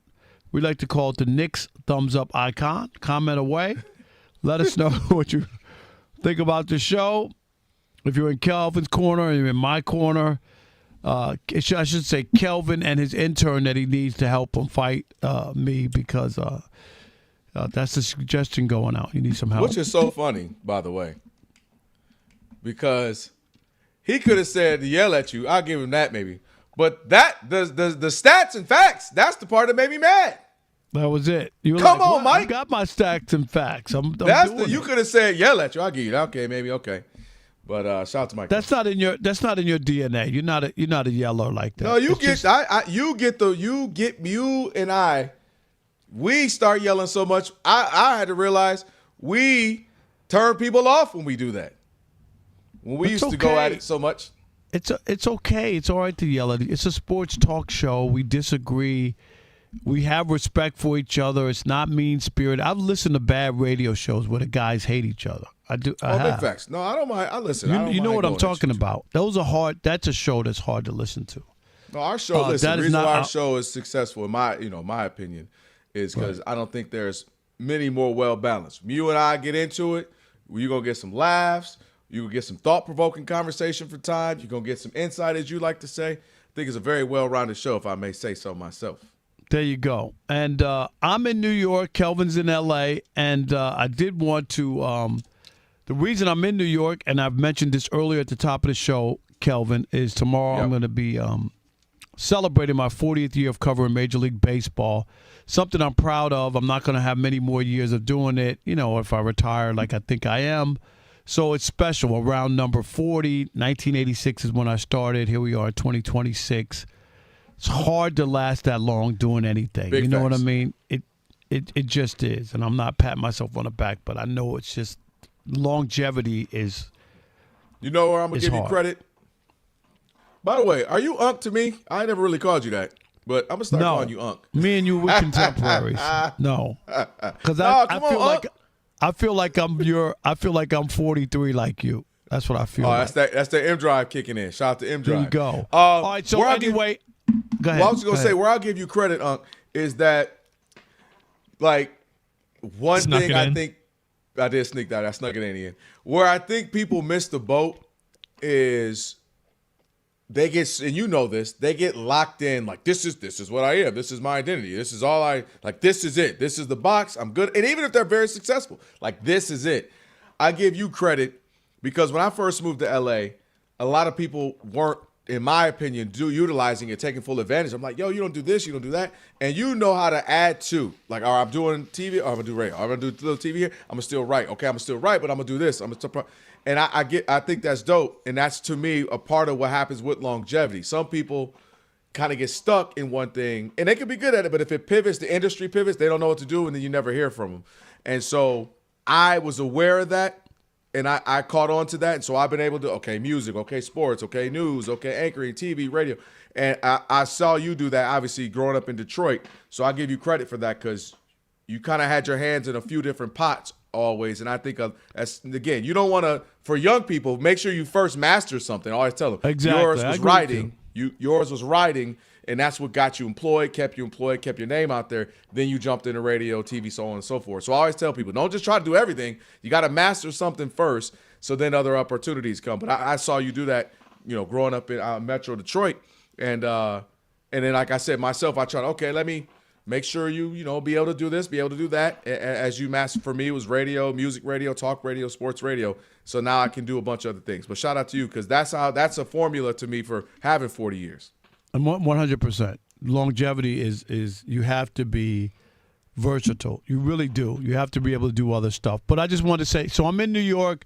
I'm celebrating with my family and friends tomorrow at Citi Field. And, Kelvin, here's the hat that I had specially designed for all my friends. So I can see this. Okay, let me see. Ooh. Clean. And it's a stretch fit in the back. So it's fitted. And in the back, it's real nice. So what you trying to say? Everybody attending the game tomorrow will get one. No, that's fly, man. That's fly. Shout out to you. Shout out to all the fan friends who are going to be out there. You guys are going to enjoy it. Congrats, brother. So looking forward to it. All right, so let's go here. And is Ian, you're going to set up this whole LeBron story where he talked about if he was doing a draft, he would draft himself first out of all the players available? I'm not incredibly familiar with this story, but Kelvin has it then. Kelvin has it. Well, LeBron, of course, he was asked recently, just talking about if everybody was you could draft everybody, who would you draft? And he went ahead and said that I would draft myself. This was in a timepiece, and he was talking about I would draft myself, and I feel like all the other great players would do the same thing as well. They would draft themselves. If you could lay it all out in history, who would you get? He said great players feel like, they're those guys. There's those ones. So it got us thinking, if you were to draft, let's set kind of a criteria. Everybody's ever touched the NBA basketball. Everybody's ever been on the court. They're all, say, 22 years old, and they're going to have an opportunity for the rest of their lives, or a 10, 12-year career, I should say. You're going to draft them. Who would you draft? LeBron said, take me. He said, absolutely take me, but obviously great players feel like they would be themselves. Who would you select? Is he crazy? Is he right? Did he nail it? I get what he's saying, because in order to make it to that level, I don't think people realize this. Everybody was the man at their high school. Do you know how many high school? You know what I mean? There was a guy who was the best basketball player. And on their college team, right? He was the best. There's a ton of guys who were Mr. Basketball. You think Mr. Basketball in every state is in the NBA? Right. Kelvin? Right. I mean, you know what I'm saying? They didn't. I'd shoot. I know a couple that didn't. This is what I'm trying to say. From Michigan, right. Who didn't make it. They were the best player in the state of Michigan or whatever, and they didn't make it. So my point is, yes, all players would think they're great. You got to play with that kind of a chip on your shoulder, believing you're great, not acquiescing to other people when you're competing with people. So I get that LeBron would say, well, I would take myself. And that's why you couldn't have people involved, because it's just human nature for them to want to take themselves, bet on themselves, believe in themselves. So I'm not knocking LeBron for saying he would draft himself first. But I don't think that everybody else would be in that camp, despite his longevity, despite the numbers he put up. There's a lot of stuff that I just don't know how you could look past Michael Jordan. I just don't. And it ain't just the ring culture. Can we stop? It's not. It's 10-time scoring champ, average 30 in the playoffs. You know what I mean? 9-time defensive player. Like I could go on. It ain't just the 6 championships. And yes, we get it. He was 6-0 in the NBA Finals. And despite everybody making claims about how great Scottie was, and if it wasn't for Scottie, he wouldn't have the rings, whatever it is, Scottie never won a Finals MVP. It was open for Scottie to win a Finals MVP. Mm-hmm. Andre Iguodala won a Finals MVP. Am I right? So it ain't like the best player automatically gets it. Correct? Right. No, you're right. So if you told me the Bulls won 6 championships. Scotty won 3 Finals MVPs, and Michael won. Do you think we'd have a different conversation? Absolutely. Wouldn't it be different? For sure. It'd be different. That's not what happened. He was 6-0, won the MVP and all those 6 championships. But it's the body of work. If you look at Michael Jordan, came in as a dunker, stopped that, became a shooter, right? Did everything, got stronger. Like every year, something new in his bag and built his game. Got beat up by the Pistons and the Celtics, right? Took his lumps, 6, 7 years. Wasn't an overnight sensation. Nothing.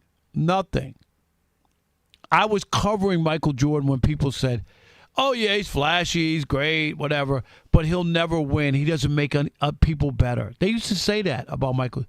He'll never win, Kelvin, because he doesn't make his teammates better. That's what I used to hear.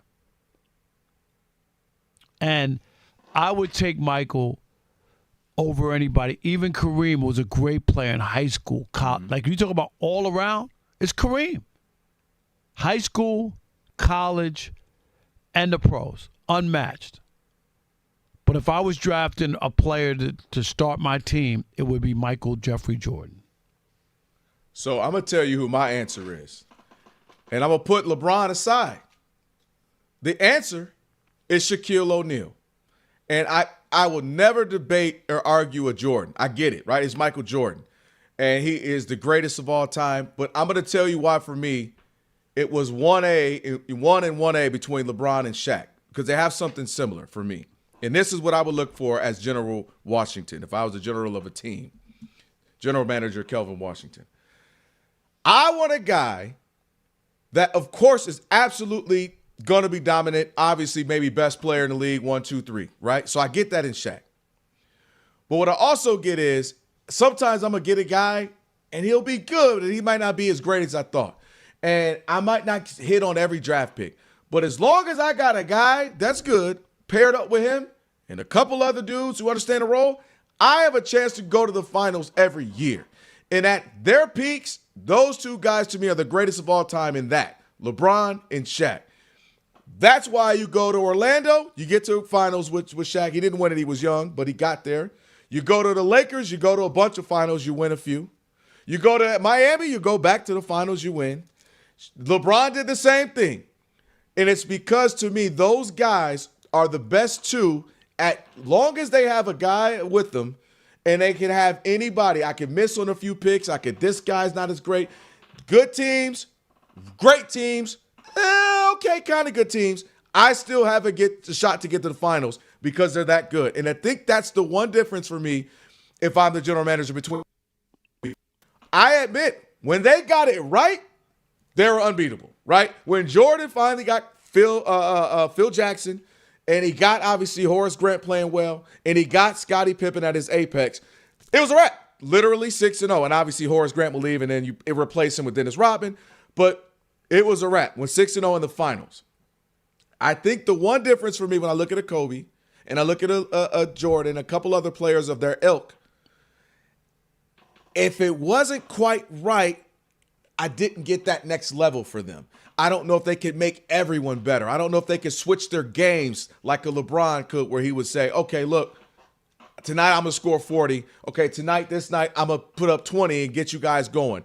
Shaq, I'm going to be so dominant that I'm going to get you looks that you'll never get anywhere else, because they're going to triple team me literally, and you're going to get the wide open shots you've never got except shooting in your own driveway, right? I'm going to get you shots. I'm going to get guys that are great in foul trouble, and they literally got to sit out an entire half because I'm that dominant, and it changes the complexity of games. So if I have that guy for, 10, 12 years, I got a shot to go to finals every year. And the guy they used to take out in the end of games because he couldn't make any free throws, that guy?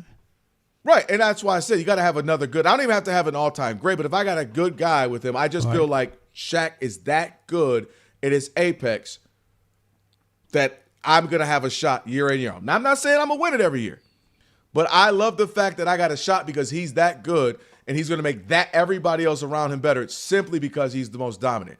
And it's the same thing with LeBron in that he can be so versatile. He's so skilled. He reads the floor so well that he can make Matthew Dellavedova all of a sudden a name in the NBA. That Timothy Mozgov got $75 million from the Lakers because they thought he was good. But LeBron also lost a lot. Like that. I mean, I don't know how you discount I am fully aware. No, I'm not discounting it, but I'm looking at it as he didn't just lose; he lost a lot. Like for a guy of his talent. And singularly, that's my point. Is that I know I don't know if I'm going to win, right? But I want a shot every year. And I feel like at their apex, I got a shot every year, whether the team was solid, good, or great. And I don't think a lot of guys can do that. They think the situations had to be perfect for them to win at a high clip.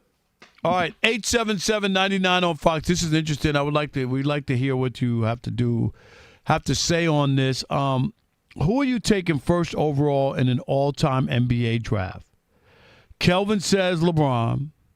No, I shouldn't say that. Kelvin says Shaq. Shaq. Right? Are you going with Shaq?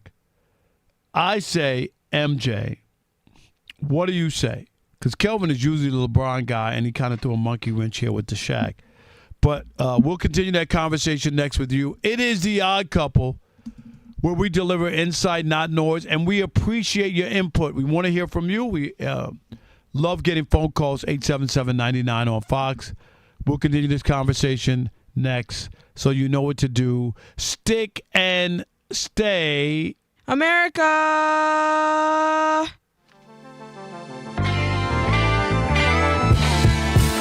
All right, let me tell you about Kalshi. You know I've been telling you all about them. The world's biggest soccer tournament has arrived, and you can trade the entire tournament on Kalshi. And on Kalshi, you can trade every match from the opening stage all the way to the final. You know me, right? Love Paris. Been there before, me and the wife. It was a great time. The Eiffel Tower was amazing. All the good food, all the baked goods, champagne.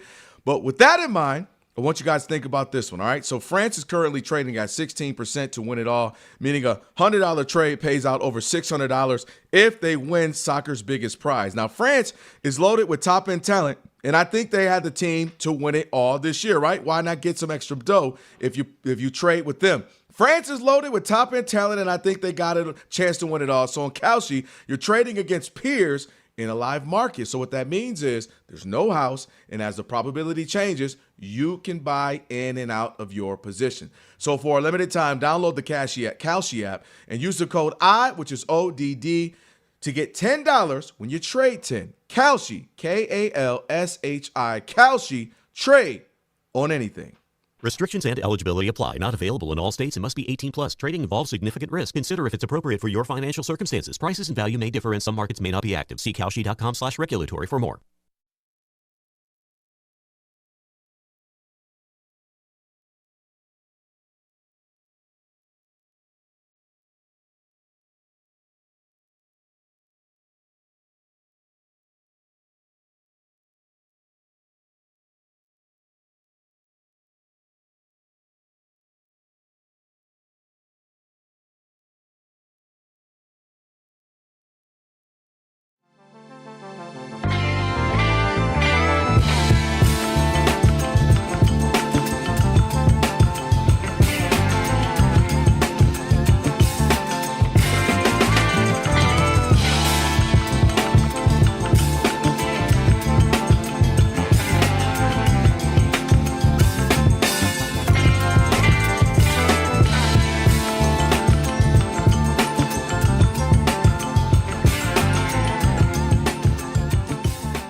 We got news. We got a little NFL news today. Basically, Rob G., the NFL, and the Bears, we're hearing news about their new stadium. Yeah, it's not the kind of news you want, though, if you're a Bears fan. Let me tell you that right now. Now, as you guys know, they've been trying to get a new stadium for years now. For years. They don't like Soldier Field. Keith, have you ever been to Soldier Field? Yes, sir, I have. Yeah, okay. And they put the spaceship covering over it and all that. They've remodeled it.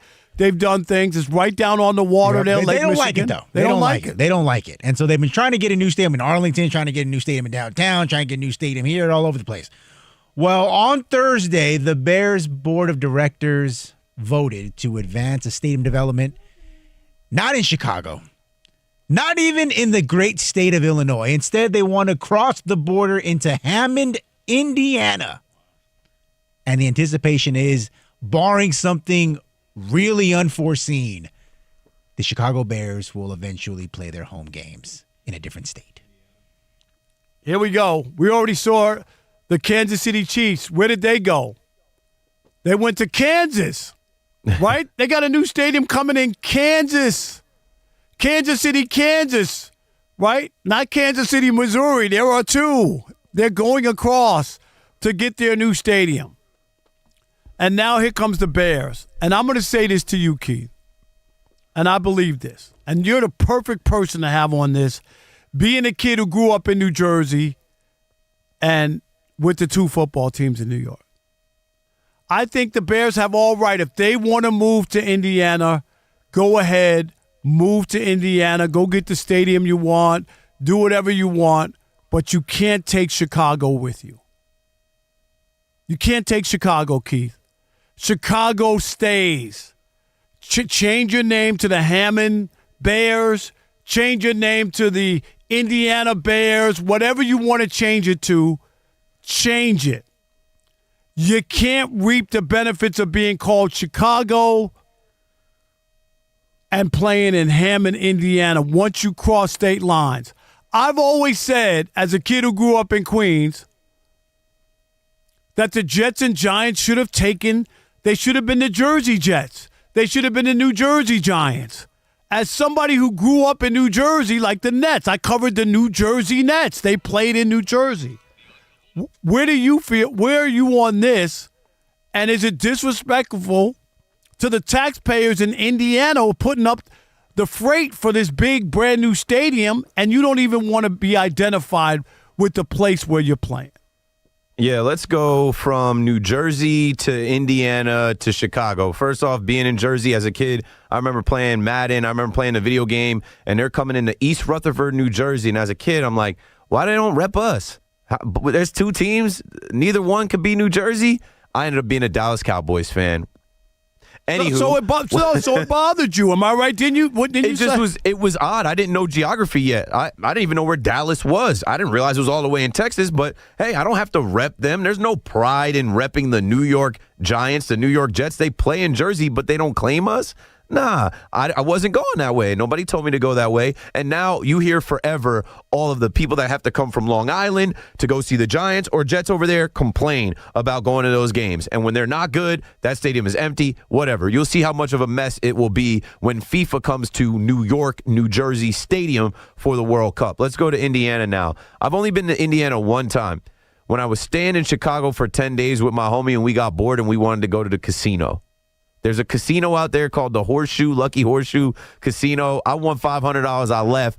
And that's all I know about Indiana. Maybe they're trying to get closer to Bloomington to get that Hoosiers look after they won the national championship. I'm 100% right there with you. You cannot make them the Chicago Bears by way of Indiana. They cannot be the Indiana Chicago Bears. The thing about Soldier Field and the Chicago Bears and all that history and them playing outdoors on grass in that area of Chicago where they play is exactly that. It's windy over there. It's right by the water over there. The one time I went there, you can tailgate right out there in the parking lot. You come in, you see the historic stuff. Like, they got to revamp that place. They got to figure something out with that. Chicago is a city that is steeped in tradition. They don't think that they're the second city to New York. They love their sports teams, from the Chicago Bulls to the Blackhawks to the Chicago Cubs. Some people like the White Sox. Moving the Chicago Bears with Caleb Williams to Indiana, I don't care how great the stadium is. I think that's an L. I don't think that's the right move.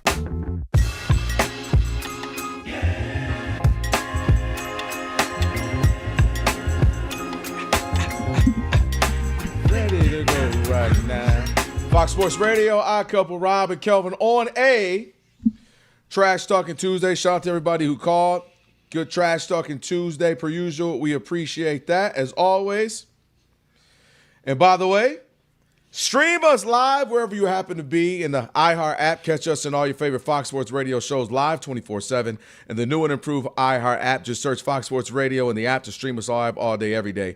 And be sure to select Fox Sports Radio as one of the presets in the iHeart app. So it's always going to pop up at the top of your screen. We got Mike Charlie Brown. Mike Charlie Brown. Let me rephrase that. Mike Brown. You call him Charlie Brown. blaming somebody for that loss. We'll tell you who that is, and if we agree or not, we'll do that in just a moment. Plus, we got last call coming up as well, Rob. 877-99 on Fox. Interesting conversation in a recent interview. LeBron James asked the question, who would you draft all time? He said, I take myself. Obviously, all great players feel like they should be the first player drafted. Yeah, that's automatic. I could never push back on that. Like, that's just right. I mean, you could Kobe be the 10th man on a team. You would still say that. Yeah. Shaq might say Steph, though. He loves Steph so much. I love myself, but I'm gonna go with Steph Curry. He's so good, Chef Curry. 877-99 on Fox. Let's take some calls, Rob. Who we got? All right, Andre in Mississippi. You're on the Odd Couple Fox Sports Radio. What's up, Andre? What's going on, guys? How are you? I'm doing great, man. I'm listening to this conversation, man. I'm going with the guy that still holds most of the NBA records, and he hasn't touched the ball in over 50 years. Give me young Wilt Chamberlain, guys. Forget LeBron, forget Jordan. Give me the guy that dominates and change the rules of the NBA. Give me Wilt Chamberlain. I hear you, Andre, I get it. and it's hard to argue with that. And the only problem with Wilt is that it was like, but he didn't win enough. You know what I mean? To be that dominant. And he's right. They changed rules for him, all of that stuff. The one thing for Will, I know he would be like, man, come on, is that the league back then was only 8 teams. And the Celtics were 11 men deep, some of the greatest of all time. So how am I supposed to compete with that? So, I feel for him back in those days. All right, who we got? Will in Wisconsin. You're on the Odd Couple Fox Sports Radio. What's up, Will? What's up, Rob? What's up, Kelvin? What up? Oh, nothing much. Actually, Rob, so I'm taking, and I'll make it kind of fun. Let's say we're playing one of these video games, right? You got all these players to choose from. One person that I would not want to play against would be Larry Bird. I'm taking, even with all the available information, right? And let's just, from college into the league, the guy was dominant, 3 MVPs That's straight, and he's able to call Michael Jordan one of the best ever. Well, I think he sent Mike home even that year while Mike was playing. What I think was he dropped 60. I can't remember. I was 63, younger. I believe it was. Oh, okay. Because the first one I remember is the second Pistons finals. I'm always gushing about Isaiah Thomas, some of the greatest basketball I saw played. He had to beat those guys, but I'm taking Larry first overall. Listen, Rob knows. I'll keep what I keep telling you, Rob. Larry keeps dropping on people's lists, and I don't understand it. I tell you that all the time. I agree, and I'm with you. Larry, and I was somebody who covered Larry Bird and saw him up close. You know what I mean, Kelvin? Mm-hmm. And I'm with you. I know a lot of people try to discount him. He looks like he's awkward with the little shorts on and all that. That dude was a killer. Are you kidding? Without a doubt. Man, when you got the other opposing team's bench going crazy every time you score, remember what he did to Atlanta Hawks, put a 60-piece on them? And the whole bench, every time he made it, he's like, that boy could falling all over his team. Dominique Wilkins said he was like, y'all smile, laugh, and high-five each other one more time. It's going to be some smoke. Yep. I mean, he was just unbelievable. All right, Andre in Massachusetts, you're on the Odd Couple Fox Sports Radio. What's up, Dre? How you doing? Thanks for taking the call. Yeah, Larry Joe Bird was certainly out of this world. He belongs in the conversation. Back-to-back MVPs, 84, 85, and 86 with 2 championships in there. And the thing about Larry Bird that we have to recognize is there would have been more championships in the late 80s had Len Frosty Bias, R.I.P., not passed away. There's no doubt about that. That was a big blow to that franchise. So, but in terms of this conversation, it has to be Michael Jeffrey Jordan that I'm taking first overall. And I appreciate the other callers. They brought up Wilt Chamberlain. For me, it's going to be Williams, Felton, Russell. That's going to be second overall on my list because these are the 2 individuals. And it's beyond winners. These are conquerors. Okay, we're talking Alexander the Great. We're talking Genghis Khan. We're talking Napoleon Bonaparte. Okay. Wow, Genghis Khan. Okay. Oh yeah, he got about 20,000 kids. In history, when we talk about the total wealth, that is the singular difference between these 2 individuals, and there's a couple others, and the rest. That's why LeBron and Shaquille O'Neal have to drop down, in my opinion, because in high leverage situations, let's talk about the finals in '95.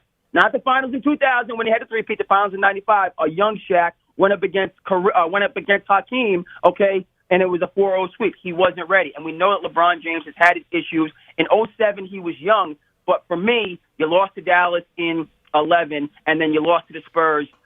You gave away a championship to the Spurs in 2014, and we know that Ray Allen saved you with that shot. I just feel with Michael and Bill Russell having his Olympics experience, right, going through the racism, and Michael Jordan with his formative years at North Carolina. When they came in, they just had that extra that some of the other players, particularly that ones that skip college, you don't have it in crunch moments. I'm going with Michael Jeffrey Jordan, and a close second, William Belton Russell. Thanks for taking the call.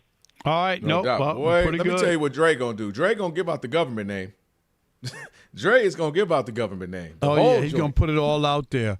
All right, let's try to squeeze these other two calls in and then get to Steve DeSager, right, for that update. Brian in Michigan, we'll take you. You're on the Odd Couple, Fox Sports Radio. What's up, Brian?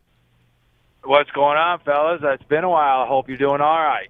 We're doing good. No, Always sir, good to hear doing your great. voice, my man. Hey, for me, it's easy. I'm in the same age bracket as you, Rob, the same generation. Been a basketball fan for 45 years. Yes, Jordan had good players around him, but they were interchangeable, and they did. I don't know how Shaquille, when Shaquille O'Neal, Kelvin, you said that's who you take because you would have a chance to win. But once Jordan got that first one, the man did whatever he wanted. He had the killer instinct that in 45 years of watching basketball I've never seen. He was the man. Still is. Thanks, guys. Have a good one. No doubt. You too, Brian. Yep. A lot of Squeeze people him feel on. that way.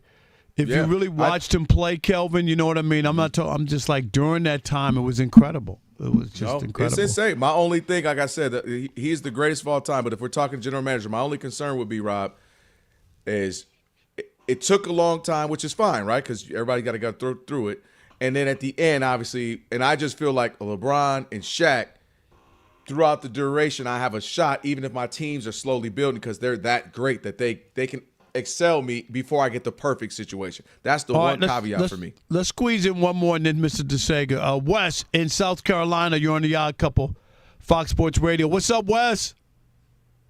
Hey, what's going on, fella? How you? What up, what up? Hey, doing good. Y'all got a great show. Thank you. Appreciate that. Appreciate you, man. Seriously. I can't knock anybody's answer. All right, and before I say this, whatever criticism you have of LeBron, I would agree with it. But the only thing is, I've seen LeBron win at a consistent high level. Has he always won the championship? No. But like Kelvin is saying, he's going to have you there consistent. Jordan has always had optimal conditions to win. When he was in college, he went to the best school, played with the best coach, best players. Went to the Olympics. Of course, you got the best players. When he got to the NBA, initially, things weren't right. The management wasn't right. The players weren't right. The coach wasn't right. Eventually, management got right. He had the best management. They got the best coach. They got the best players. And he started winning. And that's what great players do. LeBron really has never had a great coach. Now, when he went to Miami, he got with a great management, organization, players, and then he started winning. But I would take my chance with LeBron because, like Kelvin was saying, if I don't have it right as being the management of the team, I feel that player and LeBron's mentality will help us win. And I also think Jordan's mentality will also hinder the team somewhat if he doesn't have the right parts around him. So that's just my opinion. There you No go. doubt. We Hey, appreciate that. it, Thank man. you. Yeah, broke it down, articulated his point. You know, I was going to say, that was thorough, Wes. Thank you. Yeah, appreciate you, Wes. All right, let's get to Steve DeSager with an award-winning update. Hey, Steve. Hello, NBA Finals Game 4 is Wednesday. The NBA's head of officiating in an interview today acknowledged that a foul was missed in the first quarter last night, Wembanyama's shove of Brunson, but the league says tonight there will be no additional sanctions against Victor Wembanyama, and it's not being upgraded to a flagrant. Spurs at Knicks tomorrow. New York leads the series 2-1. Game 5 will be in San Antonio this Saturday. Stanley Cup Final Game 4 going on right now. Carolina is leading 3-2 at Vegas mid-second period. Canes got 2 goals in the first 3.5 minutes of this one, the fastest 2 goals allowed by Vegas to start a game all season, including regular season. In fact, it was 3-1 at the end of one. That's the first Stanley Cup final game to have 4 first-period goals since 2011. WNBA, Atlanta now 8-3 after a win at Chicago, 82-75. Angel Reese now with Atlanta, 17 points, 17 rebounds tonight.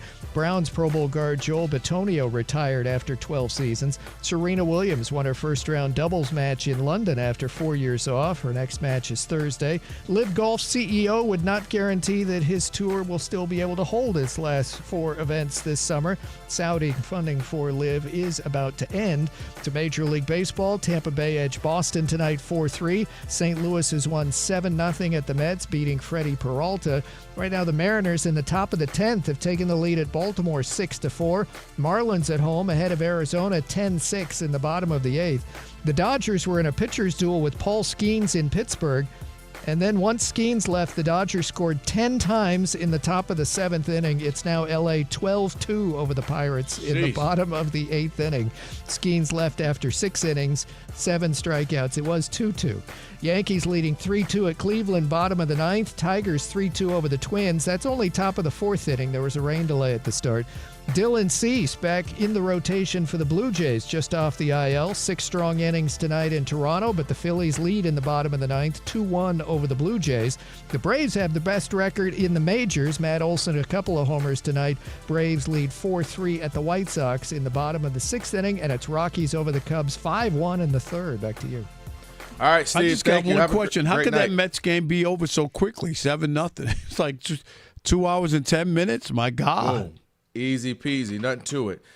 Thank you, appreciate it, Steve. And by the way, I was going to tell him about Tire Rack as always, Rob. But check it out. If you know, Tire Rack been helping customers for over 40 years find the right tires for how, for what, and for where they drive. Ship fast and free, backed by free road hazard protection with convenient installation options like mobile tire installation. TireRack.com, the way tire buying should be. All right, Kelvin, I did look it up. 2 hours and 20 minutes. I was going to say that game was over quick. Boy, you remember sometimes those games goes 4 hours and 20 minutes. So big time changes in baseball with that. Rob, you called the man Charlie Brown, not Mike Brown, and he was upset. He doesn't always get upset, but he was upset with the referees and the calls last night. I don't know. Ivante, do we have that by chance? If not, don't worry about it. Yeah, well, he's looking for it real quick. But Mike Brown had some words after the game. He said, look, I'm not taking any credit away from the Spurs. They won. They did their thing. Yes, he is. Yes, he is. I love, like, he's going to give you that. I'm not taking it. Yes, you are. Like. And then he went on to say, if it wasn't about that, you wouldn't have brought it up. You would have said. If we play game 4 and in the second half they get 24 free throw attempts to our 8, and maybe we were fouling. But they fouled too. Cat gets the ball off a loose ball rebound, and he shoots it, and he gets whacked across the arm, and they hit the ball, and it goes out of bounds on the baseline. There's no foul. There were opportunities for fouls to be called to at least try to even the free throws out. To go 24 free throw attempts in the second half, that's 48 for the game if you think about it the way that they called that second half, compared to 8. All the shots we took, we got fouled 4 times, roughly, for 8 free throw attempts. Again, I don't complain much. I never thought I'd see that in an NBA Finals game, and I saw it tonight. That's tough to overcome when you're playing against a great team. You got an issue with that? Yeah, sour grapes. It just to bring up the officiating when you just won 13 straight. There were some times when the Knicks got calls as well along that 13-game winning streak as well. And if you're going to cry about it, you know this. Teams can be more aggressive sometimes, and other teams aren't. I don't know. Cat wasn't taking shots. Were they driving to the basket as much? And I'm not saying that they didn't miss some calls. Don't get me wrong. Officials are human. They miss calls all the time. I just think this is the wrong place to really cry about it. I just, I don't remember most of the year. He was always preaching about overcoming and that every night we go out, we can beat anybody. I don't care what the circumstances are. And then all of a sudden, you're not up 3-0 because you didn't win at Madison Square Garden when everybody in New York was watching you and all the celebrities. Now I got an issue, and I'm just saying you could do that referee thing, Kelvin, every night. You could do it every night if you want to, and most of the time we don't want the game to get to that point. Umpires, you could do it. Oh, he's squeezing us, Kelvin. Oh, there was like 3 big pitches in there that would have got us out of innings, and you know what I mean, for the third out, and they wouldn't have scored any runs. We could play that game all night. I just think it came off as like crybaby-ish. It came off as that to me. And unless you're going to say, and even Cat said the officials aren't the reason that we lost. That's what he said. He's playing in the game. Yeah. So Cat wasn't buying it. So why is Mike Brown so hell-bent? Is that hoping that the next game, you know what I mean, they'll remember him belly aching and try to make some calls against the Spurs? Maybe that's his play. But for his own team, the reason they didn't win was a lot of reasons, and mostly because they weren't aggressive. Would you agree with that? The Knicks weren't as aggressive as the Spurs were. I'll say this, though. I disagree to an extent that I think this is part of the jousting of the finals from coaches. I think coaches, that's part of what I'm supposed to do. Is start putting it out there. You got the video out there, and obviously we just got the news from Steve, the breaking news that they called it a foul. They said they missed a foul on Wemby, but they didn't call it a flagrant, which I thought it was clearly a flagrant at minimum. I'm not saying he should have been flagrant too, but it was definitely a flagrant. You can't push somebody's head all the way to the ground. I don't even understand that. They clearly want to keep Wemby in the game. And so to me, you make some noise. The fouls, there were some fouls missed, and you make us raise our eyebrows and keep an eye out, and then you get to stuff like Wemby now, where they said we admit we missed it, and now you got stuff going for the next couple of days, next 24 hours, 48 hours. Me and you talk about it. Other shows talk about it. And, these things, that's part of my job as a coach. Now we'll get in there and we'll fix what we got to do, right? We look at the film. Okay, now here's your thing. And then when they call a big foul on the Knicks late at the game, it's going to be a problem, right? He's talking about officials and calls and all that. Like which one do you want? Because then they could say, well, there were some fouls by the Knicks. Well, we'll call that. We'll keep calling those as well. I'm just saying, be careful with that. And I hear that coaches are trying to politic and plant a seed in officials' heads or whatever. Yeah. Just came off a 13-game winning streak. You lost. And that's a fair point. I just think that's all. The Spurs turned up the tenacity and the physicality, and they got away with some stuff like I mentioned, the couple on Jalen Brunson where he's getting ran over, getting laid out. And I think for him, it was like, all right, I understand fouls happen, but there was some stuff that got carried away. And now I've done my part, Rob, said it out loud. Now I go on my team and I tell them, man up. You know what I mean? And let's man up. But and I'm let's asking play you, tough Cat, right back at 'em. what's your reaction to Cat saying that's not the case? I mean, he played in the game. Right. And I like that from my player. What I'm saying is, as the coach, it's my job. I go out here, I say stuff, I politic. Let me handle that. You just go in there, say what you got to get in this locker room. We'll talk about it. I'm cool with that. All right, last call, 877-99 on Fox, 877-99 on Fox. Last chance to get in with the odd couple. Hit us up. It's Fox Sports Radio on a Trash Talking Tuesday.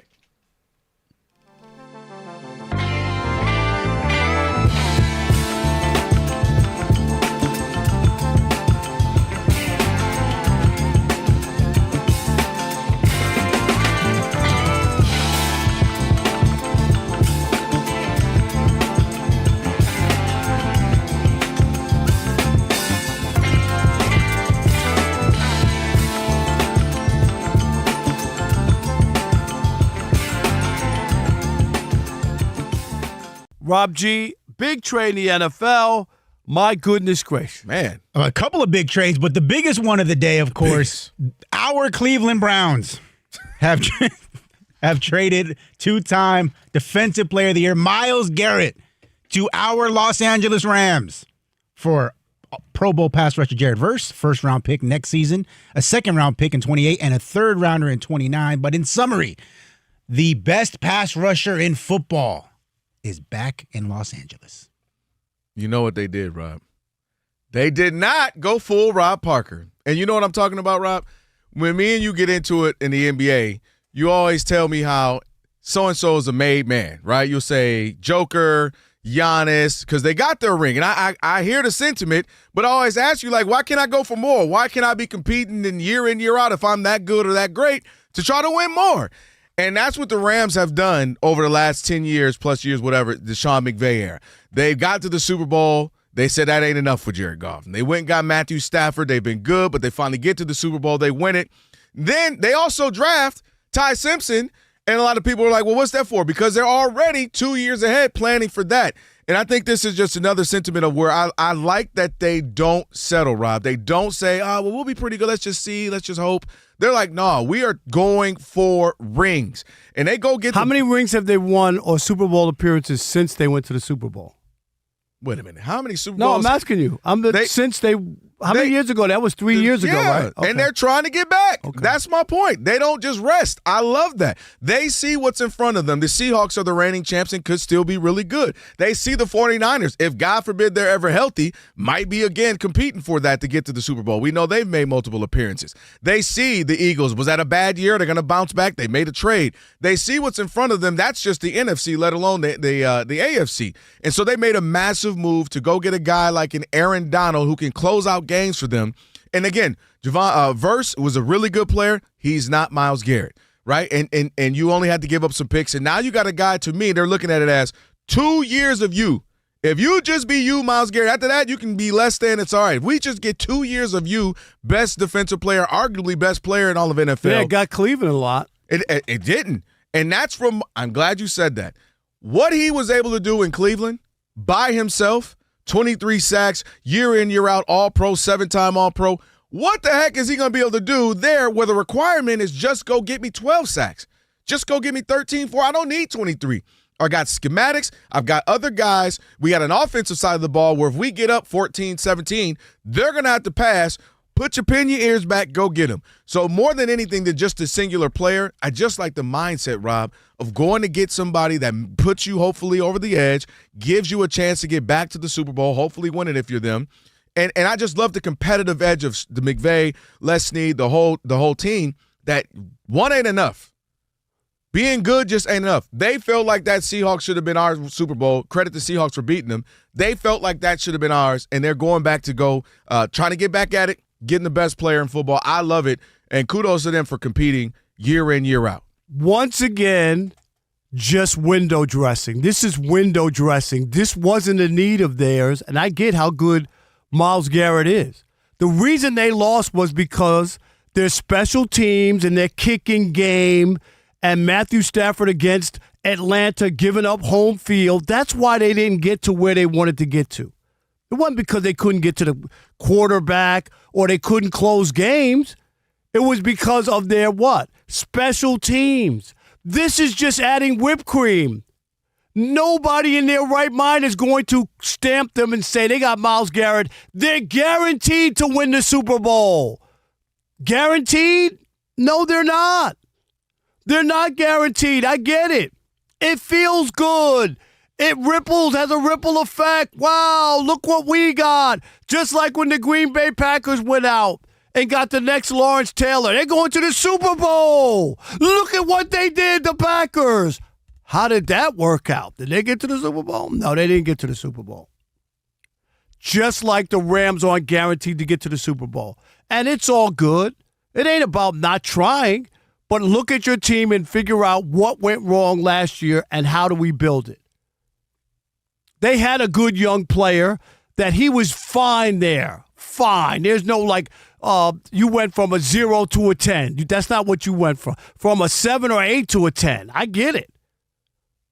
But this does not mean that the Rams are lock-solid Super Bowl champs.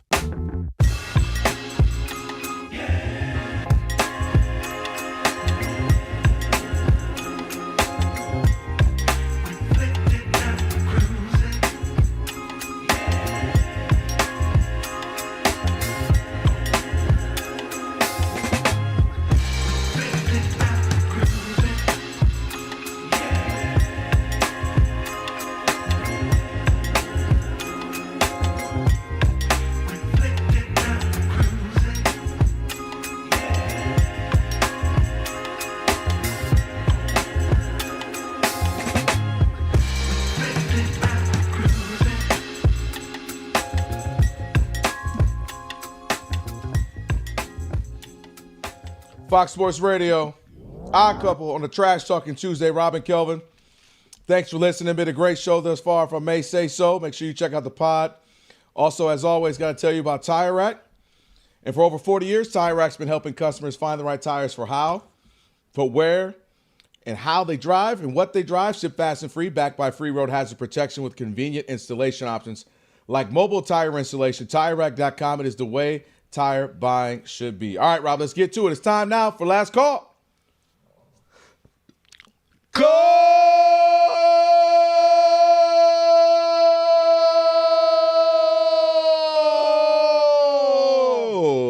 Last call. Who we got? That's right. And Brandon in Riverside, California, you are the last caller here on the Odd Couple Fox Sports Radio. What's up, Brandon? What's going on, guys? What's going on, man? What up, B? Man, how are you? I'm good. Above ground. That's all. That's a blessing from there, man. And I know you're working hard because you're always working hard. I know that. I know, right? No, it's Trash Talking Tuesday. I'm trash talking these Knicks and Mike Brown fans with these fouls. You're playing against the Spurs. They've been playing the same way all year. And the Knicks, I'm not taking nothing away. They won. They passed to the finals. They passed. But at the same time, they didn't get a chance to play against Boston, and they didn't get a chance to play against Detroit Pistons. Because those are your two best defensive teams out there. Right. And they've been grabbing Wemby, just pushing people out. They doing the same thing. And, yes, Wemby should not have done that. But at the same time, I agree with Shaq. Shaq said, man, let these little guards know that you're there, that I'm here. Like, you're not going to keep pushing me. Right. And sometimes you just got to fling them around. But, yeah, I'm trashing all these New York fans because they've been playing 40 days and 40 nights of great basketball and hitting every three in the world. And now the last three games, they have been going up against top-tier defenders of like guards. And Brunson is actually getting exhausted. They are walking that boy up and down the court. He has to go through screen after screen, bump after bump. And at the same time, I'm giving the Knicks credit because Mikal Bridges is playing well. Josh Hart had a big game for him yesterday. He didn't win. OG Anunoby has been playing great for him. Now they want to start complaining because how the way they lost in front of Madison Square Garden and the president and everybody else. So I'm trashing them Knicks, man, but I'm going to hang up and listen to you. Y'all have a great evening, man. There you go. No good doubt. Job there, Brandon. We're good with that. Appreciate that's a it. good. Yeah, That's a OG good trash did at have the end. absolutely. OG did have a quiet. I mean, he had a really good game for them. 28 points, 5 boards. Only had 1 turnover. He played well, but obviously in the loss. Stephon Castle hit that massive 3 with a couple minutes left to put the Spurs, what was it? I think at the time, it was back up 5, and that was just kind of a dagger. Right. It was got to 2, and he made it 5. Absolutely. That was a big shot. Huge shot right there. Any quick ones real quick, Evante? A couple comments? Yeah, from the Odd Mob, looking at a few. Cincy Kid 8000 was weighing in on the LeBron versus Shaq stuff, or any player that you want to take first overall all time. He said MJ, and it ain't even close. Okay. Arizona Ron 4 said New York is a dirty city. Come on, Ron. Show some respect. PBB NYC said no MMA in the NBA. Arizona Ron again said Wemby's the GOAT, so very much a Spurs fan there. Man. All right. And then John Stewart, one more here, said, I don't think it's the John Stewart, but he said, read the Bear Stadium. Keep in mind a player pays state income tax based on where the game is played. Hey, don't disrespect. It could have been John Stewart, Evante. You never know. Could be. Never know. We appreciate you watching, great John. Great job by you. Thank you. Thanks to everybody on this Trash Talking Tuesday. Another good show in the can there. Hey, enjoy your day, Rob. The Jason Smith Show with Mike Harmon is coming up next. I never miss your radio show. I never hear it, so I never miss it. Did you hear that?